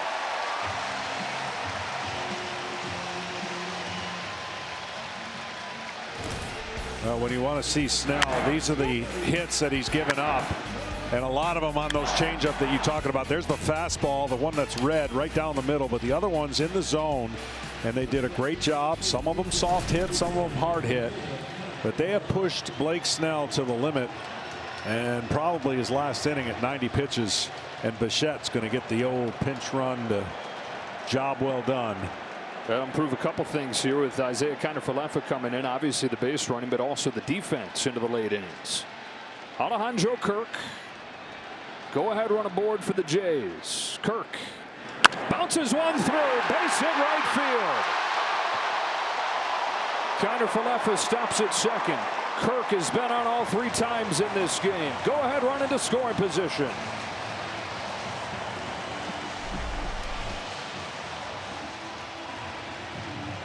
We're going to get a mound visit. Another great piece of hitting from Kirk. But I wonder in this situation, even though he hit a home run, Varsho, I wonder if we see a bunt here. After a 2-run homer, could there be a situation where a guy bunts? Well, Toronto is aggressive as any team when it comes to sacrificing. He does not have one this year. He has 5 in his career. Statcast powered by Google Cloud. His 2-run home run in the 4th inning, his 3rd of the playoffs. There you have it, right down the middle. Perfect swing. Exit velocity almost 110, and that ball just peppered off the back wall. Dalton Varsho, a Gold Glove center fielder. But here in his 3rd season with the Blue Jays, he's added the offense to that as well. 20 home runs in less than half a season. Well, if he's not bunting, which he probably won't, I wonder if you can go up there and sit on a breaking ball, because I don't know if you're going to get a first pitch fastball after what just happened. Sheehan's ready. And Varsho, even though it's a tough lefty-lefty matchup, now 5 out of 10 against lefties in the playoffs. IKF at second, Kirk at first. Muncy in at 3rd. There was a curve, but it wasn't close.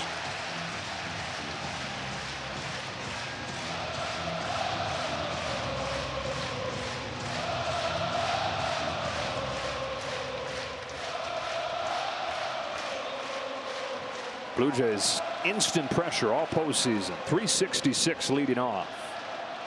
Oh, tied him up with a fastball, but it missed.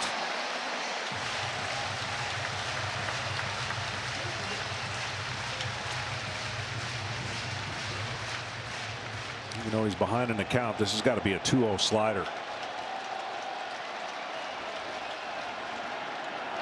It's a curve, and it's dumped back. Get him back in the count right there. 2-1 breaking ball. But Varsho was ready for it.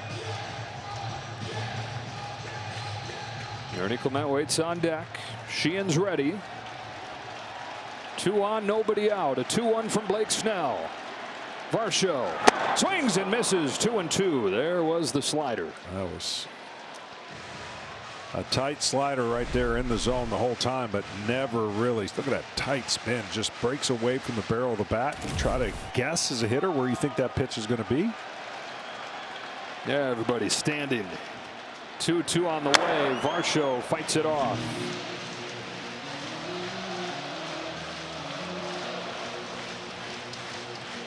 Fathers and sons, we know about Vlad and Bo Bichette. Dalton's dad, Gary, was in the big leagues. Named him after his old teammate and Darren Dalton. Another 2-2. In the dirt, and it's full. Well, this is more than likely going to be the last pitch for Blake Snell, unless he gets a double play ball here. So if you're Blake Snell, you're like, what pitch can I make perfectly here in a 3-2 count?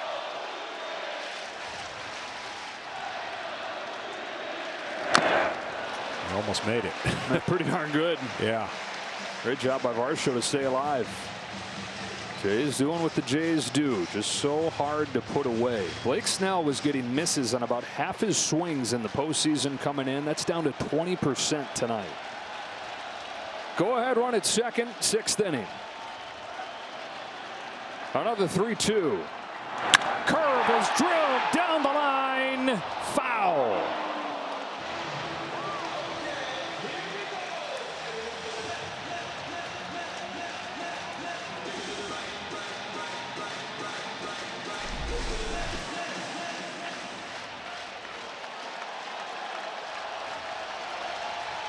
#100th pitch. Could be his last. Varsho. Paid the price. Well, would have put him on anyways as ball 4. And the Jays have loaded the bases against Blake Snell with nobody out.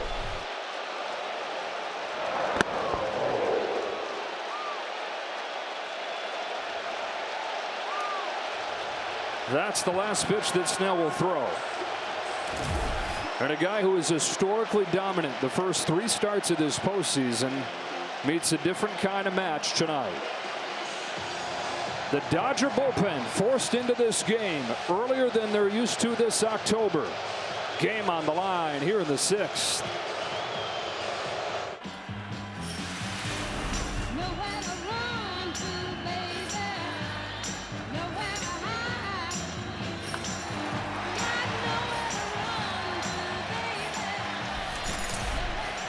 Emmett Sheehan for Ernie Clement. Tie game, bases loaded, nobody out.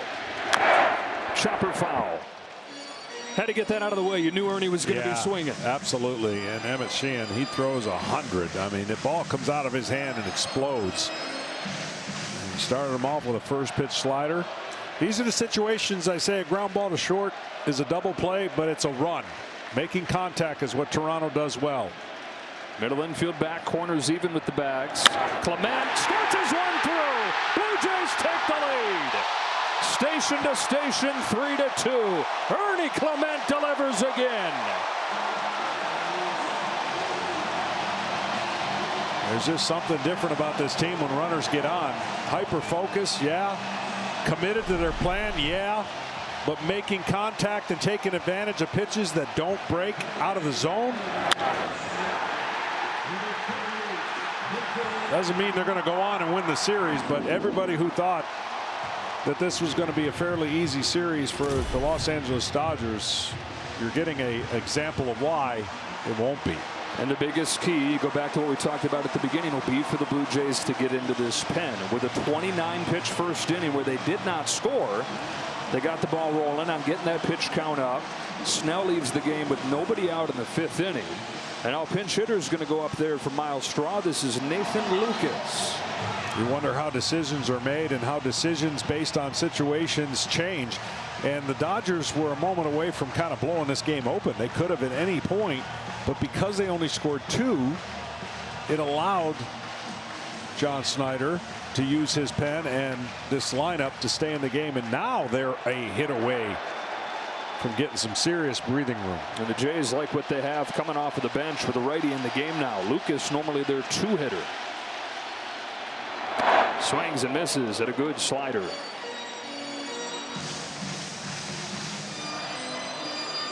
.333 in the postseason. One of the breakout stars this year, out of the middle of nowhere, Lucas. On an 0-1. Fouls it into the glove. Fastball at life. Yeah. Now same approach here. Again, a ground ball minus to the third baseman will score another run. Kirk's going to have to get a bigger lead than he's getting at third base, though.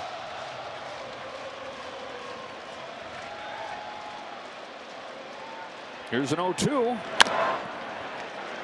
I mean, that lead at third, if they hit a ball hard to an infielder, they're going to throw him home, throw it out at home rather than try to turn a double play. He's with Muncy that far off the bag, he has to at least get the distance between third and Muncy's distance. You're saying even the middle infielders could come home Absolutely, with it? if he hits it hard enough because of the lack of speed out of Kirk. Out of the 2-strike pitch, Lucas leaves it up. And at this point, runs are a premium, even though the Dodgers know that 2 runs or less, they're well within the game, and their strike offense with power can get them right back in it. Kirk at third, Varsho at second, Clement at first. Sheehan's 1-2 pitch. Almost hit him. Lucas ducked that knee down there.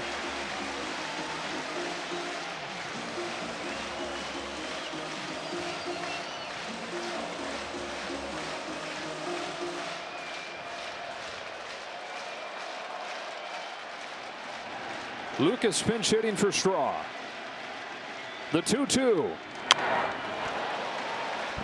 It's bat to ball lineup. He has the highest contact rate of any of them. Nathan Lucas spent a decade in the minor leagues. Said he was this close to hanging it up. 31 years old. getting his first real shot this year. Bases loaded, nobody out. Another 2-2 pitch. Full count and nowhere to put him. Well, based on the way that he's attacked the first 2 hitters, look for this 3-2 pitch to be a slider, I would think. Fastball command not great, hasn't thrown as many fastballs. Looks like he trusts his slider.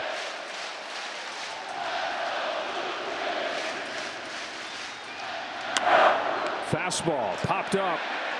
Muncy over. Out of room.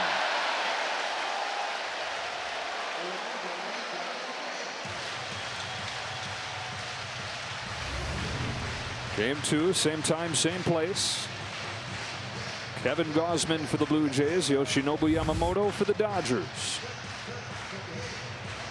There have been 28 foul balls by the Toronto Blue Jays. If you don't think those add up, they do. You see a lot more pitches.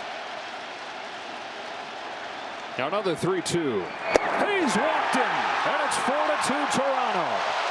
Kirk can walk home.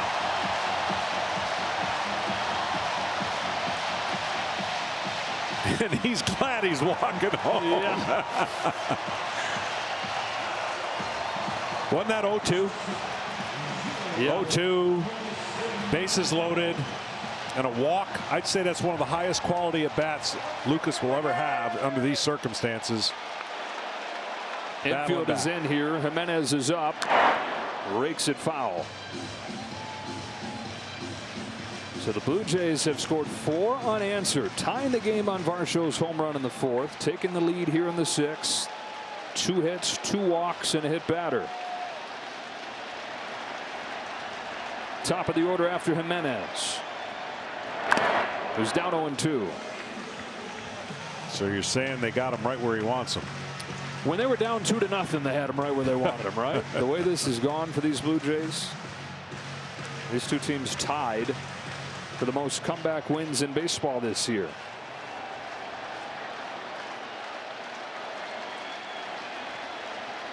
Emmett Sheehan's 0-2.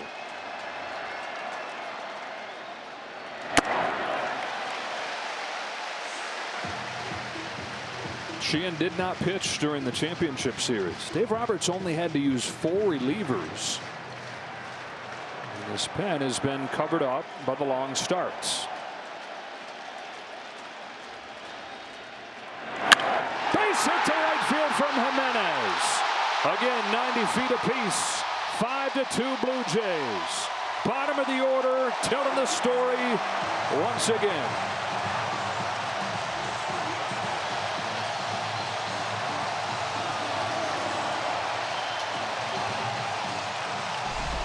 They're tough at home. The splitter there just hung in the zone. They're tough with runners on. And if you talk to their manager, they're tough, period.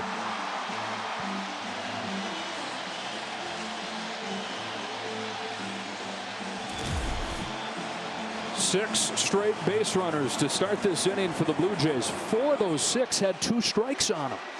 0-2, he had him where he wanted him. This kill pitch has been hard for these Dodger pitchers to put the hitters away. And now with the bases loaded, they've got Mr. Postseason coming up here. George Springer, Manny Ramirez, Jose Altuve, and then with 23 home runs, George Springer, 3rd on the all-time list. Well, and he is loving these situations. He's super aggressive. First pitch, he hasn't had really one to kind of crank on, and I'm sure that mound visit was a reminder of, hey, look, make a quality pitch, you can get a ground ball, but if you don't, he's going to be ready to swing on the first pitch. 3 of his 4 home runs in this postseason have come on the first pitch. Bouncing ball left side. Betts had a hard time getting it out of his glove, but he does in time to come home for the first out of the inning mercifully on the 7th batter faced. And he did. He made a good pitch and got the ground ball. I mean, that's what's possible against this team, but you've got to execute. And that little bobble might have cost a possible double play.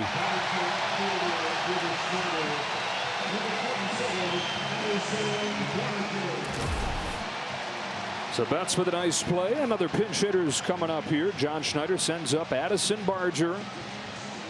Yeah, and on a team full of guys feeling good, he's right up near the top of the list. 353 with 2 home runs his last 5 games. If you want to see a hard swing, and we may have to wait to see it, this guy can swing hard. He doesn't get cheated. They call him Bam Bam.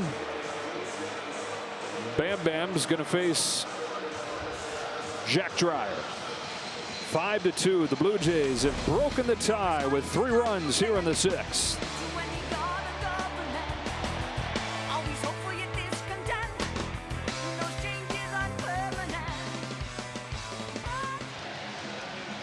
Well, if tonight's game ends in a walk-off, Capital One is going to donate $10,000 to the Jackie Robinson Foundation as part of the Capital One walk-off program.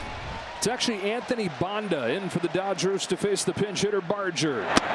Lays off, ball 1. Here's what Barger wants to do, knowing who's on deck. Fly ball, and even a strikeout's not the worst thing in the world. You just don't want to hit a ground ball double play. And he knows that. He's going to try to lift the ball and keep it off the ground so he can at least guarantee Guerrero up. Ooh. Fouls off that high fastball. Down to Tom Verducci.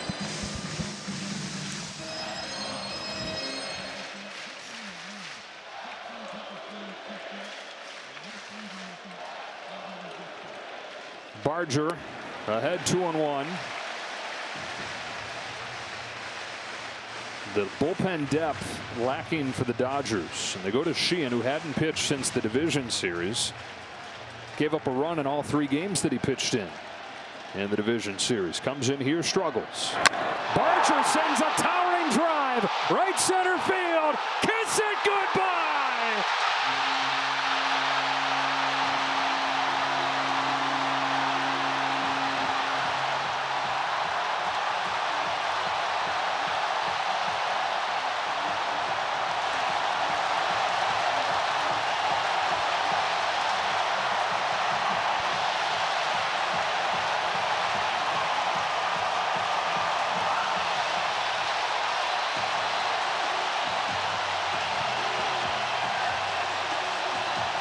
Addison Barger has connected on a grand slam to break open game 1 and start this place shaking. Well, he hit a fly ball, and he guaranteed his teammate was going to come up, but I didn't see a situation where his teammate might come up with nobody on. And that grand slam, wow. I mean, this is a high breaking ball, and we talked about him. You want to see a hard swing? That was a hard swing.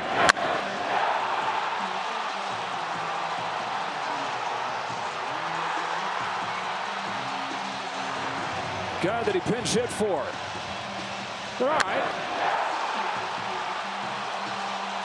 And if you're unfamiliar with the Blue Jays, just learning about them today, just watch this 6th inning. Watch the bottom of the order set the table. Watch guys come off of the bench and deliver. Watch pesky 2-strike hitting, and then watch power hitting. It's all rolled in together. It is the Blue Jays who have put 9 runs on a Dodgers staff that gave up 4 in the entire championship series.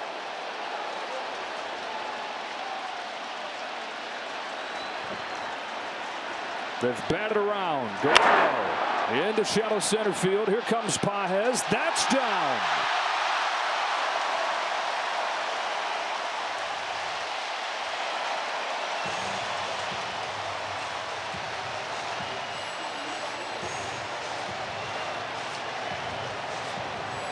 Well, we saw a little bit of this against the Yankees, their ability to explode and get the crooked number. Well, one swing got a crooked number and a 4 spot. This obviously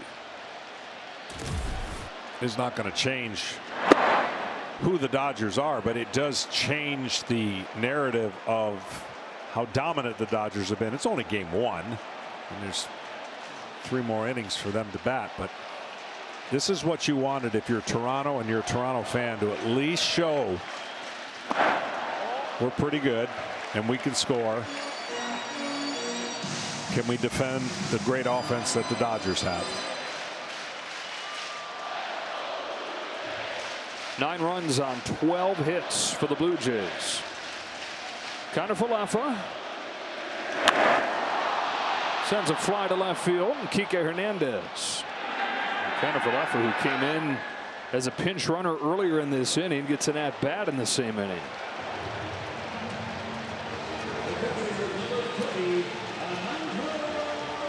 And now it's Kirk, who had a single, it seems like forever ago.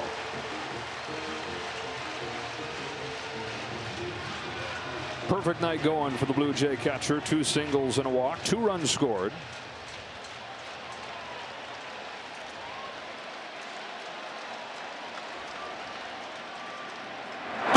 The Blue Jays have as many hits as they have swings and misses. Yeah, it's incredible. This guy fits the mold so well, though. You know, underrated, maybe undersized.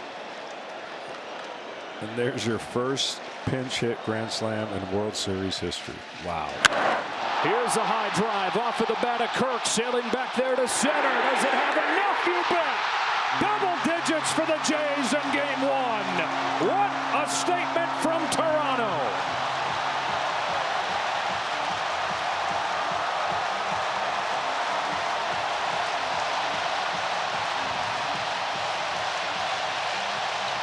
Like I said, he's the perfect guy to talk about what the Toronto Blue Jays kind of do. You walk off the bus, you go, eh. He's like,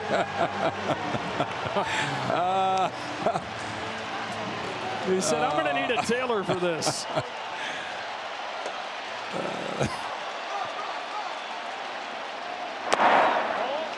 A 9 spot. I don't remember too many 9 spots in a World Series, I can tell you that.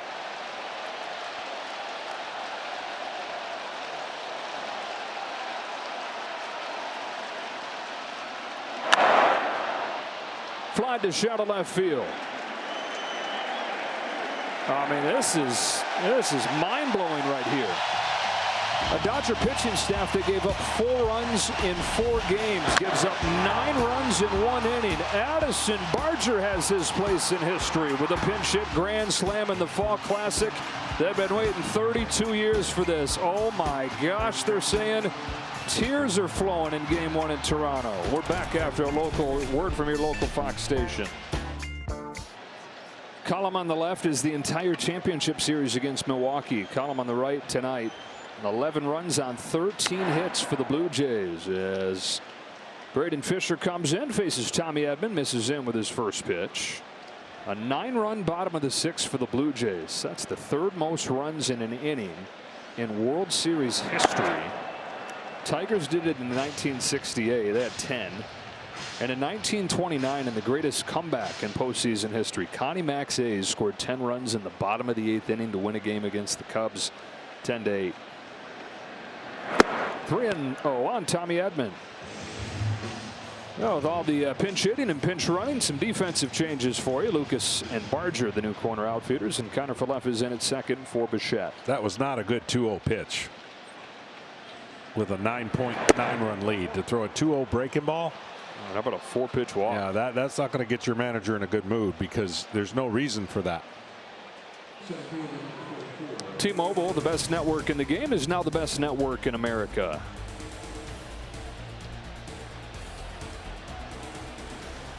You get a 9-run lead, you got to make them hit the ball all over the ballpark to get on base.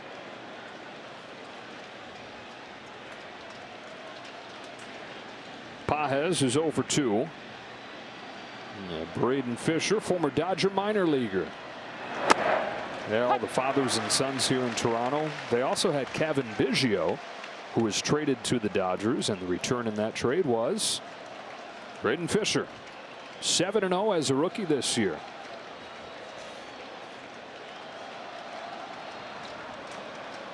Big righty's 0-1 to Pages. Is upstairs, 1-1.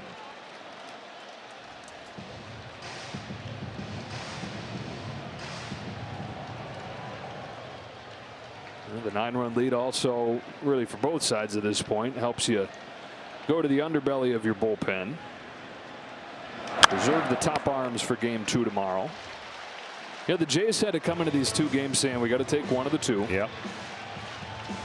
Yeah, they look like they're on their way to doing that. Yep, they protect home. I mean, I know they didn't do it against Seattle, losing the first 2.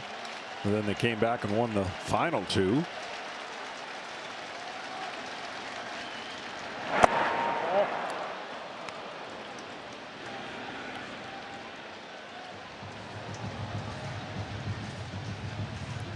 94 wins this year, first division title in a decade. Getting to the postseason was only part of it, though. They've done that. They just hadn't won in the postseason anytime recently. Strike 3 on Pajes. In fact, it's their 4th postseason trip in the last 6 years, but they hadn't won a postseason game in a decade. They had lost 6 consecutive playoff games. Wild card round sweeps, 3 straight trips. Chris Bassett getting ready. So the first thing was just getting that monkey off of the back, winning 1. Bullied the Yankees in the division series. 7 games over the Mariners and a blowout to this point in game 1 of the World Series against Ohtani and the Dodgers. Shohei in this game 0 for 3 and has struck out twice.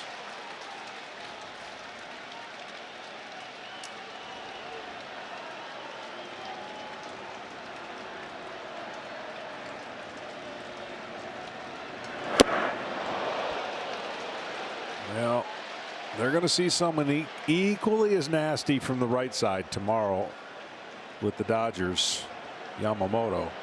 So what they did to Snell, they're going to try to do to the great righty.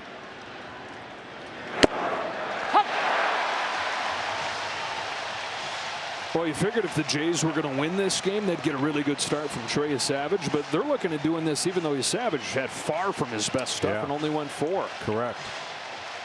And again, like you mentioned, the lead in the game really takes some stress off of managing some high leverage guys. They brought in some of those that held fort.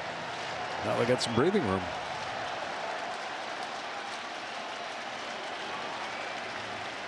Fisher to Ohtani with a 1-2.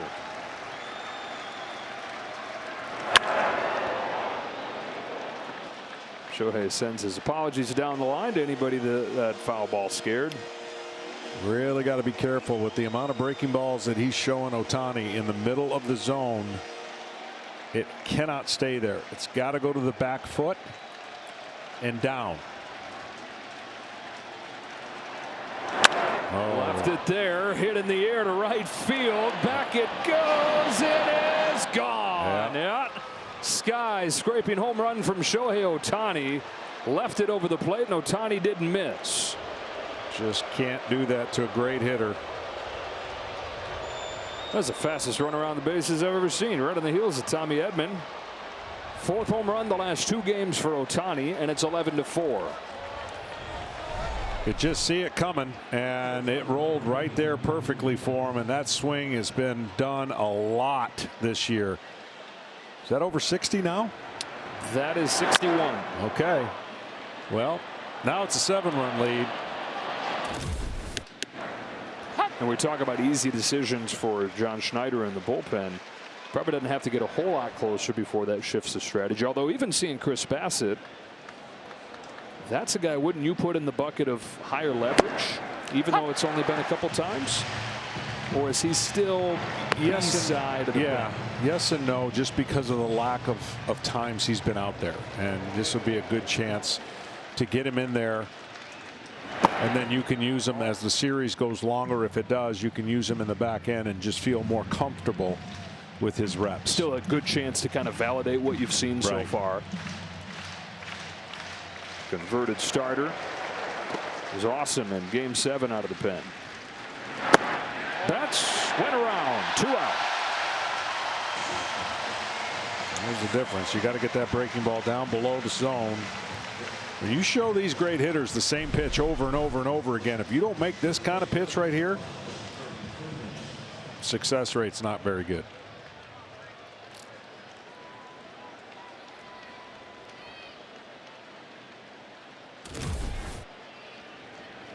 Freddie Freeman has a walk in this game, but is 0 for 2.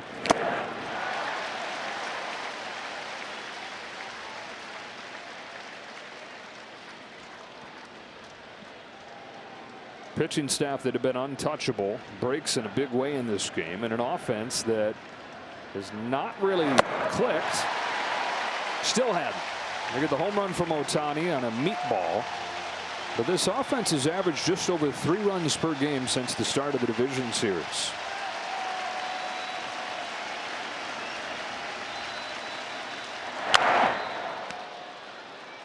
I'm just amazed that guys that have a 97-mile-an-hour pitch, it's a show pitch. Because it, you know, the numbers say, oh, you got to spin it, throw your breaking ball, throw your cutter, throw your slider. He's got 97. Yeah, keep him honest. And everybody that comes in seems to have it. All in.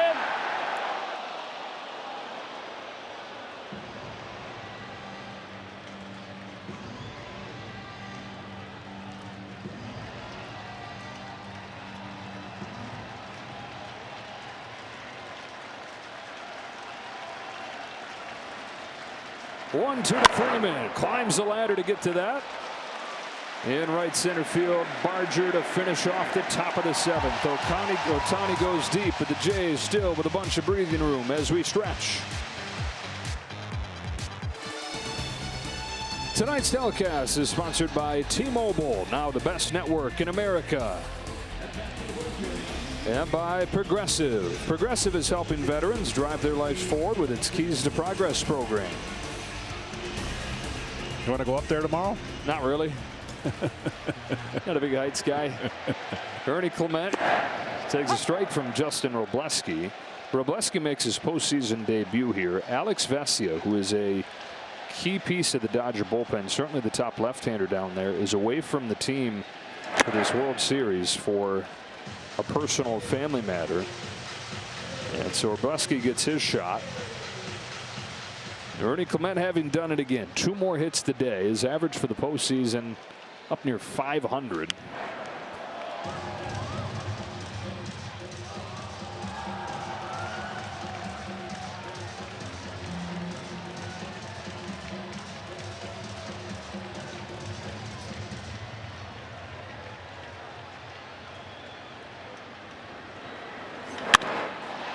Digs it out to center field for Pages.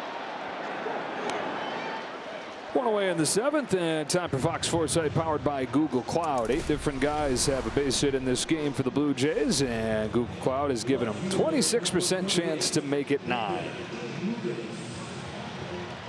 All right, all 9 guys in Game 7 of the championship series get a base hit. And Google Cloud powers these insights built with Gemini. So you're saying this guy would be 9? He would. I was looking through trying to figure out who that may be. Lucas doesn't have a hit. He's pinch hitting for Miles Straw, and he didn't have a hit. Schneider didn't have a hit. He's out. So this is the guy. This has got to be the guy. Or IKF. Bouncing ball to third. He's got good wheels. Close play, but Muncy gets him.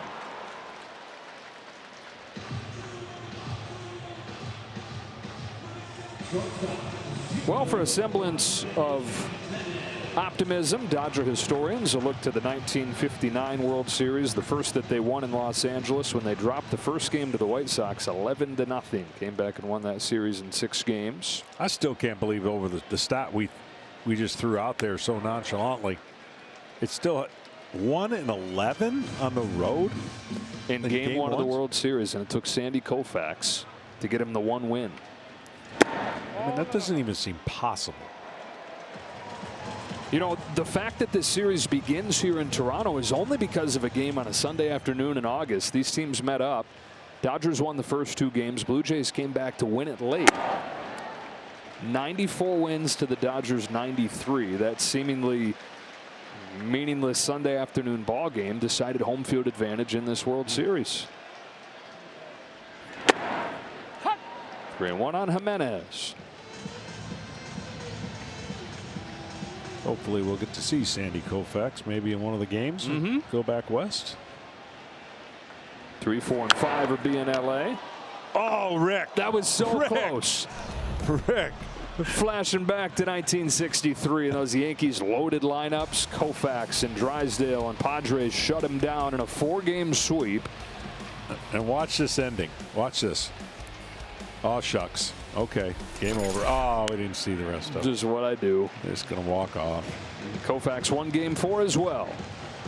Yeah, that 63 Fall Classic. Prior to the championship series sweep over the Brewers, that was the only sweep of a 7-game series in Dodger franchise history.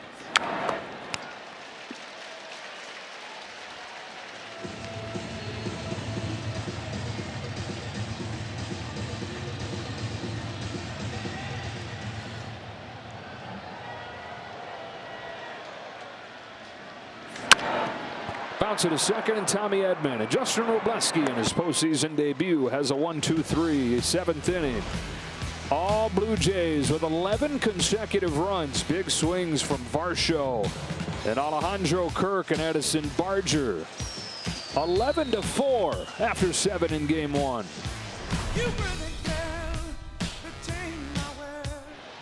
36-year-old Chris Bassett, who missed the last couple weeks with a back injury, is a staple to the starting rotation, but has worked out of the pen in these playoffs and was pretty darn impressive with a scoreless 8th inning in game 7 the other night.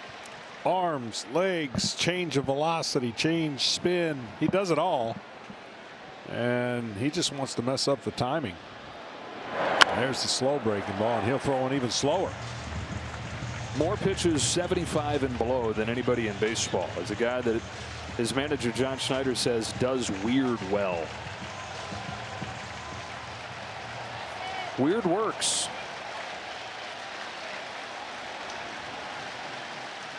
There's 0-2 to Will Smith. Fortifying this pen. The bullpen in game 7. Just 1 run over 5 1/3. They got some help from Kevin Gausman there, but certainly if Bassett can emerge as a key piece, that changes things. Bounced off of the plate to first. Guerrero with an easy one for the first out of the 8th. Want some MLB trivia? Just ask Siri. What team has the most World Series titles? That'd be the Yankees, who the Blue Jays dispatched in the first round of these playoffs. Teoscar Hernandez here with 1 gone in the 8th. Dodgers trying to win their 9th, and it appears it'll be in comeback fashion if they're to do it. Jays looking for their first since their back-to-back titles in 1992 and 93.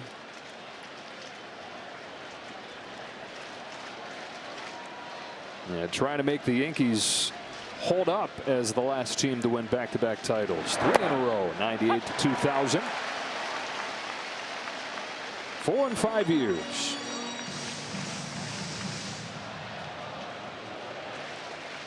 I won't go any farther than that. We started it for them.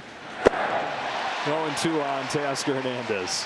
Matter of fact, Blue Jays are the last team, or the first team to do it since the Yankees, when they lose their first 2 games at home and come back and win a series. Yeah, that had only happened 3 times out of the 28 times that the home team had dropped the first 2 games of a home series. Down 2-0 to come back and win it, having lost home field advantage.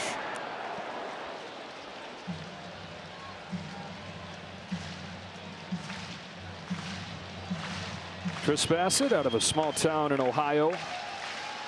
Former Akron Zip. Home with a 1-2 pitch. Pop fly, right side and out of play. And Blue Jays fans, I don't think, are surprised seeing this. We're not surprised. We've been here all month watching these guys, but I think a lot of people around baseball are probably saying, whoa, what happened tonight? Yeah, for sure. I mean, perfect scenario for Toronto is you got the layoff for LA. They were super dominant. You got the starting pitching on a roll. And the Blue Jays offense, like, we'll take on anybody. We've taken on some really good starting pitching so far. What's the difference? And they're proving there is no difference at this point. It's only game 1. But when you look at the on paper, and that's the beauty of on paper, it looks great on paper. You got to go out and execute. And they did.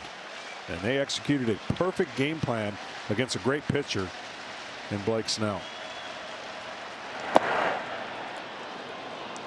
They've got their ace going tomorrow, Kevin Gausman, who, why didn't he start game 1? Well, the relief appearance that he made in game 7 on Monday, he said he was still feeling the effects of that. Wanted to get that extra day in. So Gausman in game 2 and Yamamoto on the other side before the series shifts to LA. Game 3 will be Monday there. Yeah, the Dodgers had Savage on the ropes, and although they got the 2 runs, as we look at the matchup for tomorrow, they could have gotten some more and would change the dynamic of this game. Yamamoto's coming off the first complete game in the postseason in 7 years, back to Justin Verlander in 2018. Gausman, 3 starts in the playoffs, almost identical lines in the 3 of them, 5 2/3 each time. He's not been able to get through that 6th. Strike 1 on Max Muncy.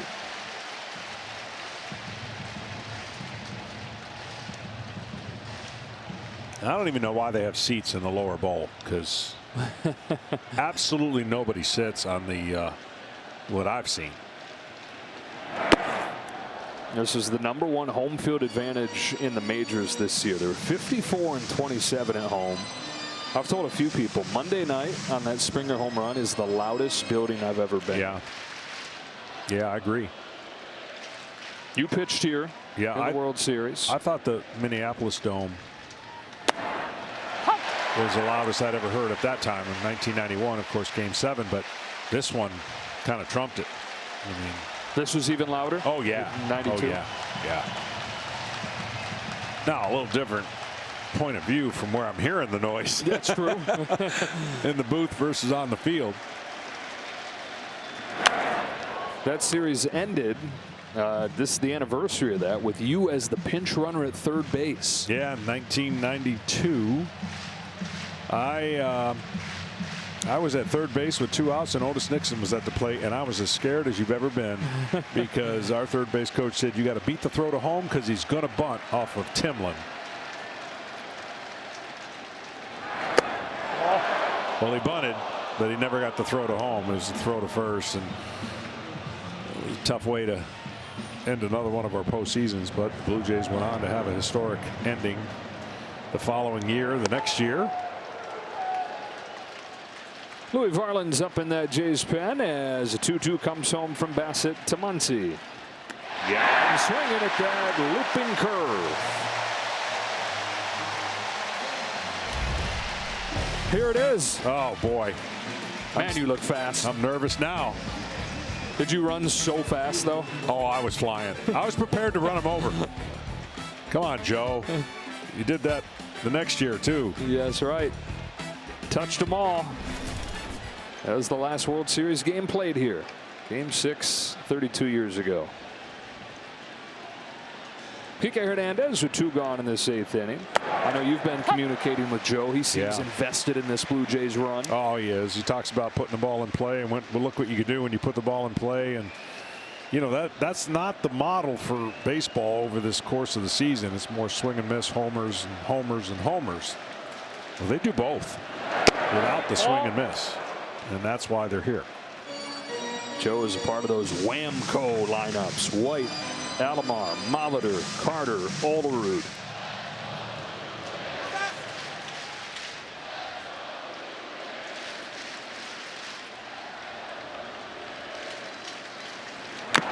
That 93 team had the top 3 hitters for average in the league. Olerud, Molitor, and Alomar.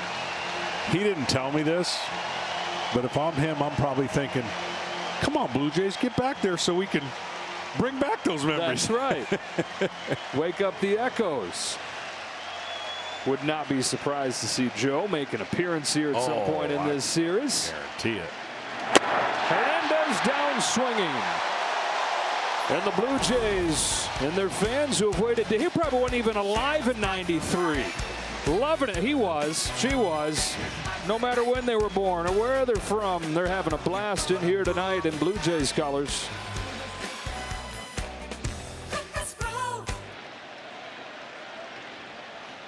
Top of the order for the Blue Jays. George Springer comes out of the batter's box swinging. As Will Klein comes on to pitch for the Dodgers. His first postseason game for him, just activated on this World Series roster. Only pitched in a handful of games during the regular season. 2.35 ERA over those 15 innings of work. Yeah, it looks to cover up the final 3 outs of this game. 11-4, the Blue Jays in front on the strength of a 9-run 6th.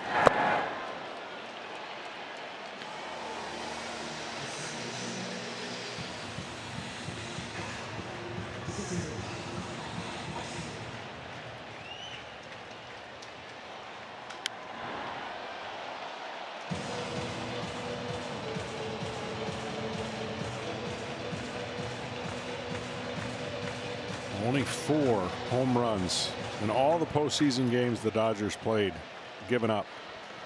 Tonight, 3. And a huge one. Springer sends a fly ball to left center field. Kike Hernandez is there for the first out. Wear the gear that makes champions. Check out the largest collection of authentic gear. Dugout to doorstep. Grab official World Series gear just like the players wear at MLBshop.com. Cito Gaston, who is the manager of the championship teams in 92 and 93. Ceremonial first pitch.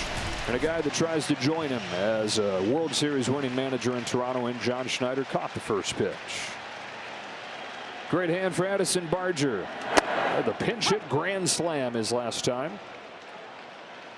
Down to Ken Rosenthal.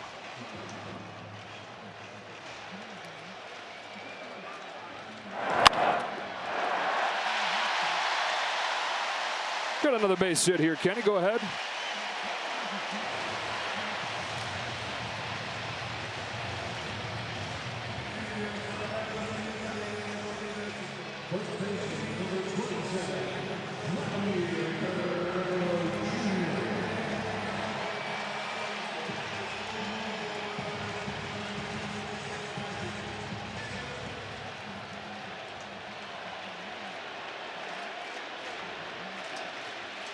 That's 70 pounds in a short time.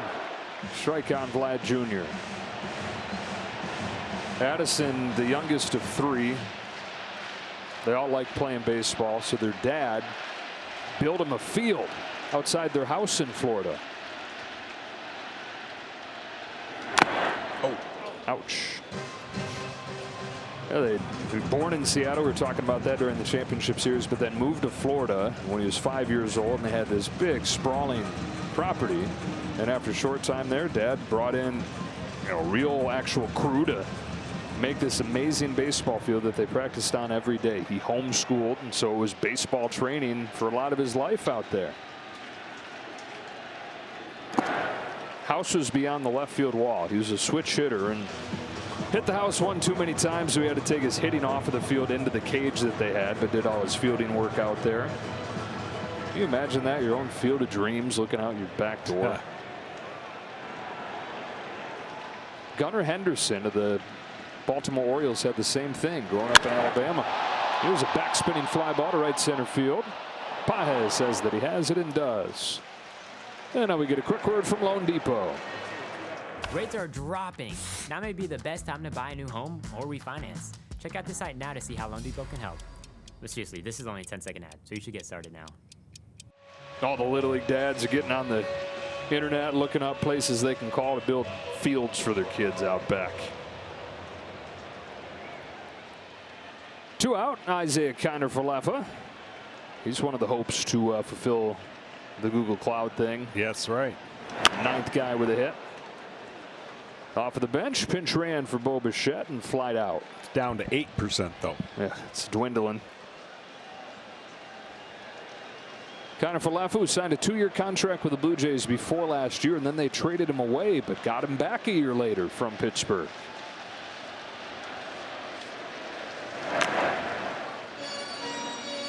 Your team, your players, baseball your way. Follow all the World Series action in the app. #1 app for live baseball.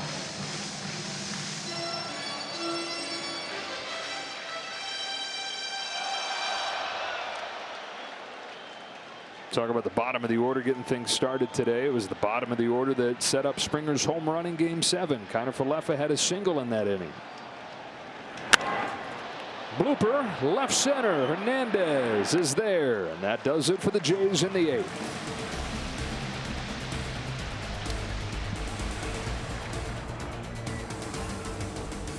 What am I doing? Oh, yeah, that's right. I'm doing me.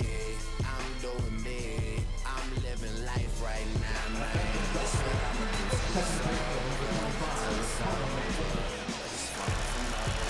what Coming up after the game, stay tuned for our all-star crew. Starting with Kevin Burkhardt, Alex Rodriguez, Big Papi, and Derek Jeter, presented by Strauss.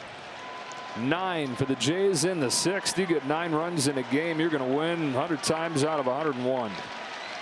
11-4 in game one as Chris Bassett looks to finish it off, and on one pitch gets a pop up here. Kirk with room. Edman retired like that.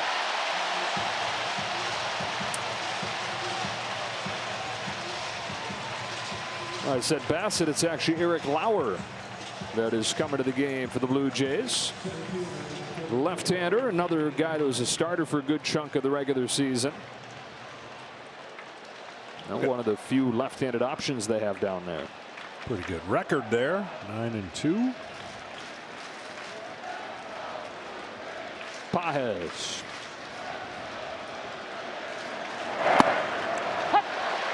Magic number 5 is typically what you hear about the Toronto Blue Jays. You get to 5, I think they only have 4 losses on the year. They got to 11. Coming into this postseason, they had 4 double-digit scoring efforts in their postseason history. This is the 4th time in their 12 games this October that they've scored double digits. 11 runs on 14 hits, 3 of those home runs. Ball 2 on Pages. This game started similarly to the game 1 against the Seattle Mariners, where they looked a little rusty early, hadn't scored any runs and didn't score many at all in that game against the Mariners. In fact, the first 2 games did not. Pages into right, hangs up for Barger. 2 gone in the 9th. But then they got it going on the road, and when they get it going, they can go. One of the lone bright spots of this game, Ohtani's 6th home run of the postseason. It merely made it a little bit closer. Pretty inconsequential.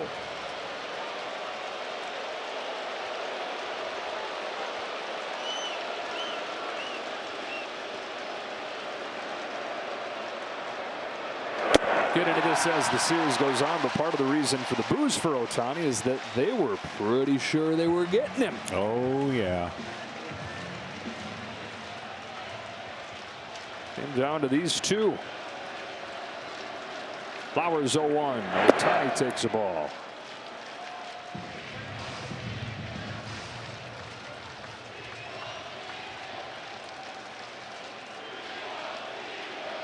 We don't need him is the chant.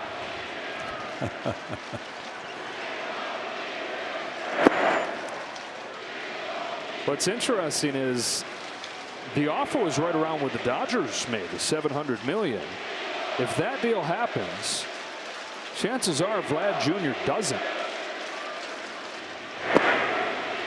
$500 million that they wanted to spend on Ohtani went into that man's pocket. And was the first sprinkle of magic in this 2025 campaign.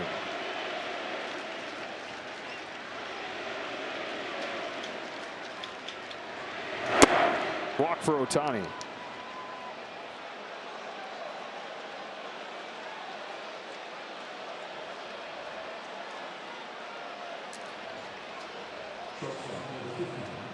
And it brings up Betts. They said Shohei gathered all the gear that they had laid out. They put together a little locker for him at the team facility on his official visit. And they're watching out the window as he leaves. And his dog's got the Blue Jays dog jacket on. He's got a bag full of Jays stuff, a hat and a jersey. And they're thinking, oh my gosh, he really dug it. And John Schneider's joked with him in the last year, having seen him, hey, when are you going to give us our stuff back? You don't get to keep that Jays hat. Painting was a gift. I'm taking it with me. Oh, it's close to a pickoff.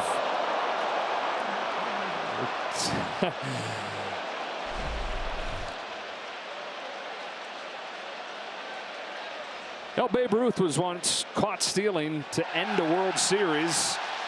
And the modern day version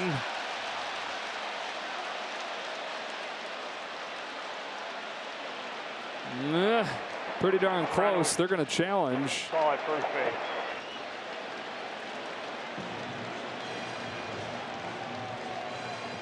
This one would be a little more forgivable than Babe getting caught stealing second. Game 7. Replay review presented by Zoom.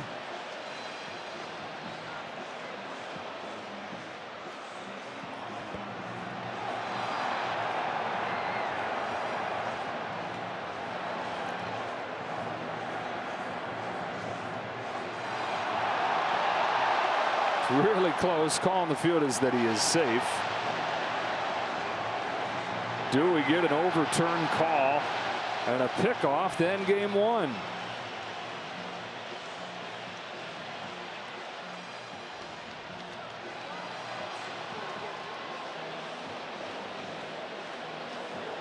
Why not, says John Schneider. He took our hat. We're going to try to take the game. Game 4 of the World Series in 2013, Colton Wong was picked off to end it. Ohtani will not join that reel. He's safe.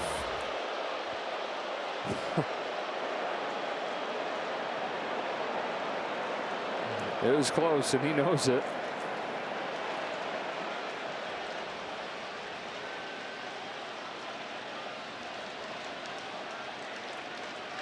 It was just a good move. He wasn't trying to do anything. Matter of fact, he kind of stepped back and thought he was going home and then came to first. 0-1 on Mookie Betts. Hitting a walk in this game for Betts with a run scored. Run that he scored in the third inning made it 2-0 LA. 11 straight for Toronto.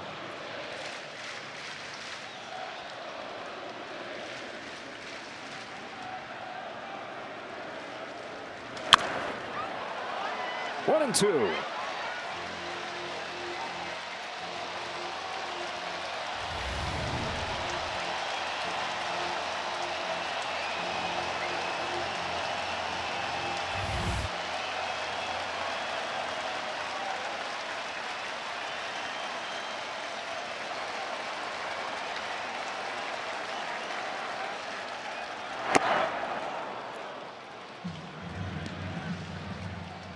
Get ready for the splitter tomorrow. Kevin Gausman, Yoshinobu Yamamoto.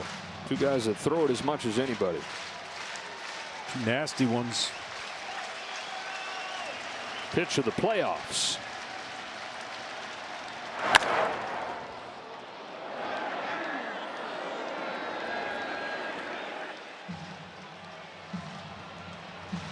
Dodgers familiar with Kevin Gausman from his days in the division with the San Francisco Giants.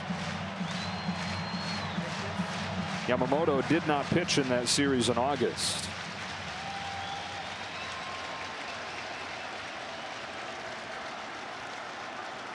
Two to Betts. On the hands and out of play.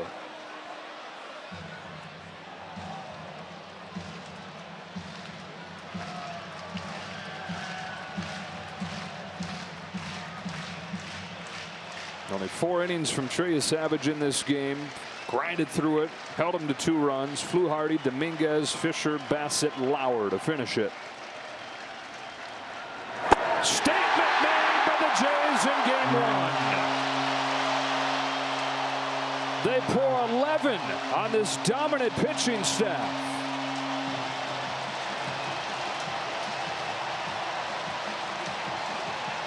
A lot went right. They got their superstar Bichette in the game for 6 innings. He contributed.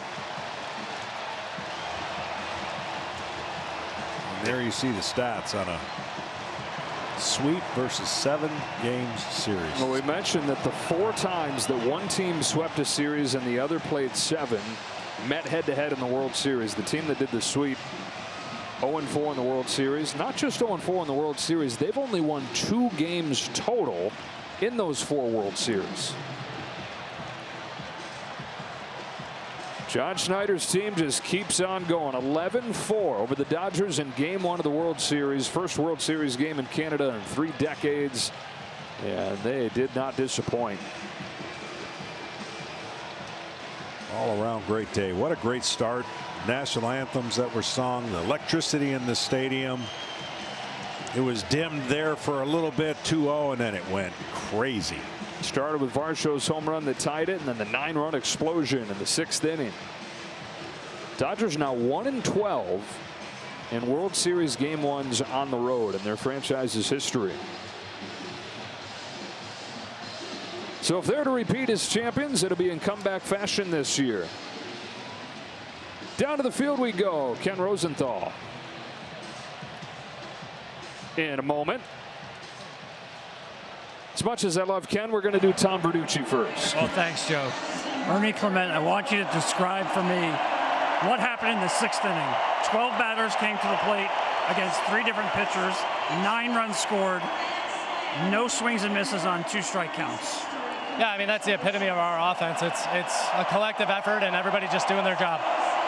Tell me about the atmosphere here tonight. These people have waited 32 years to watch a World Series game. You have the best home field advantage record in baseball this year. How much of a factor was that tonight? Yeah, it's been special. You know, they bring it every night. It's the last few months, honestly. They've been selling this place out and giving us a ton of energy. So we're lucky to have these fans. It's a 7-game series. You're out in front with Kevin Gausman taking the ball in Game 2. How do you like your position? Yeah, that's the guy we want on the bump. We just got to keep rolling. Thanks so much, Ernie. All right, Tom. Thank you. Back to you, Joe. Many swings, few words. Ernie Clement. Guys getting ready for the post-game show. All Blue Jays in Game 1, 11-4. Taking down the defending champ. After the break, the Strauss postgame. Kevin Burkhardt and the guys take over. Recap Game 1. Get you set for Game 2. Yamamoto for the Dodgers. Gausman for the Jays.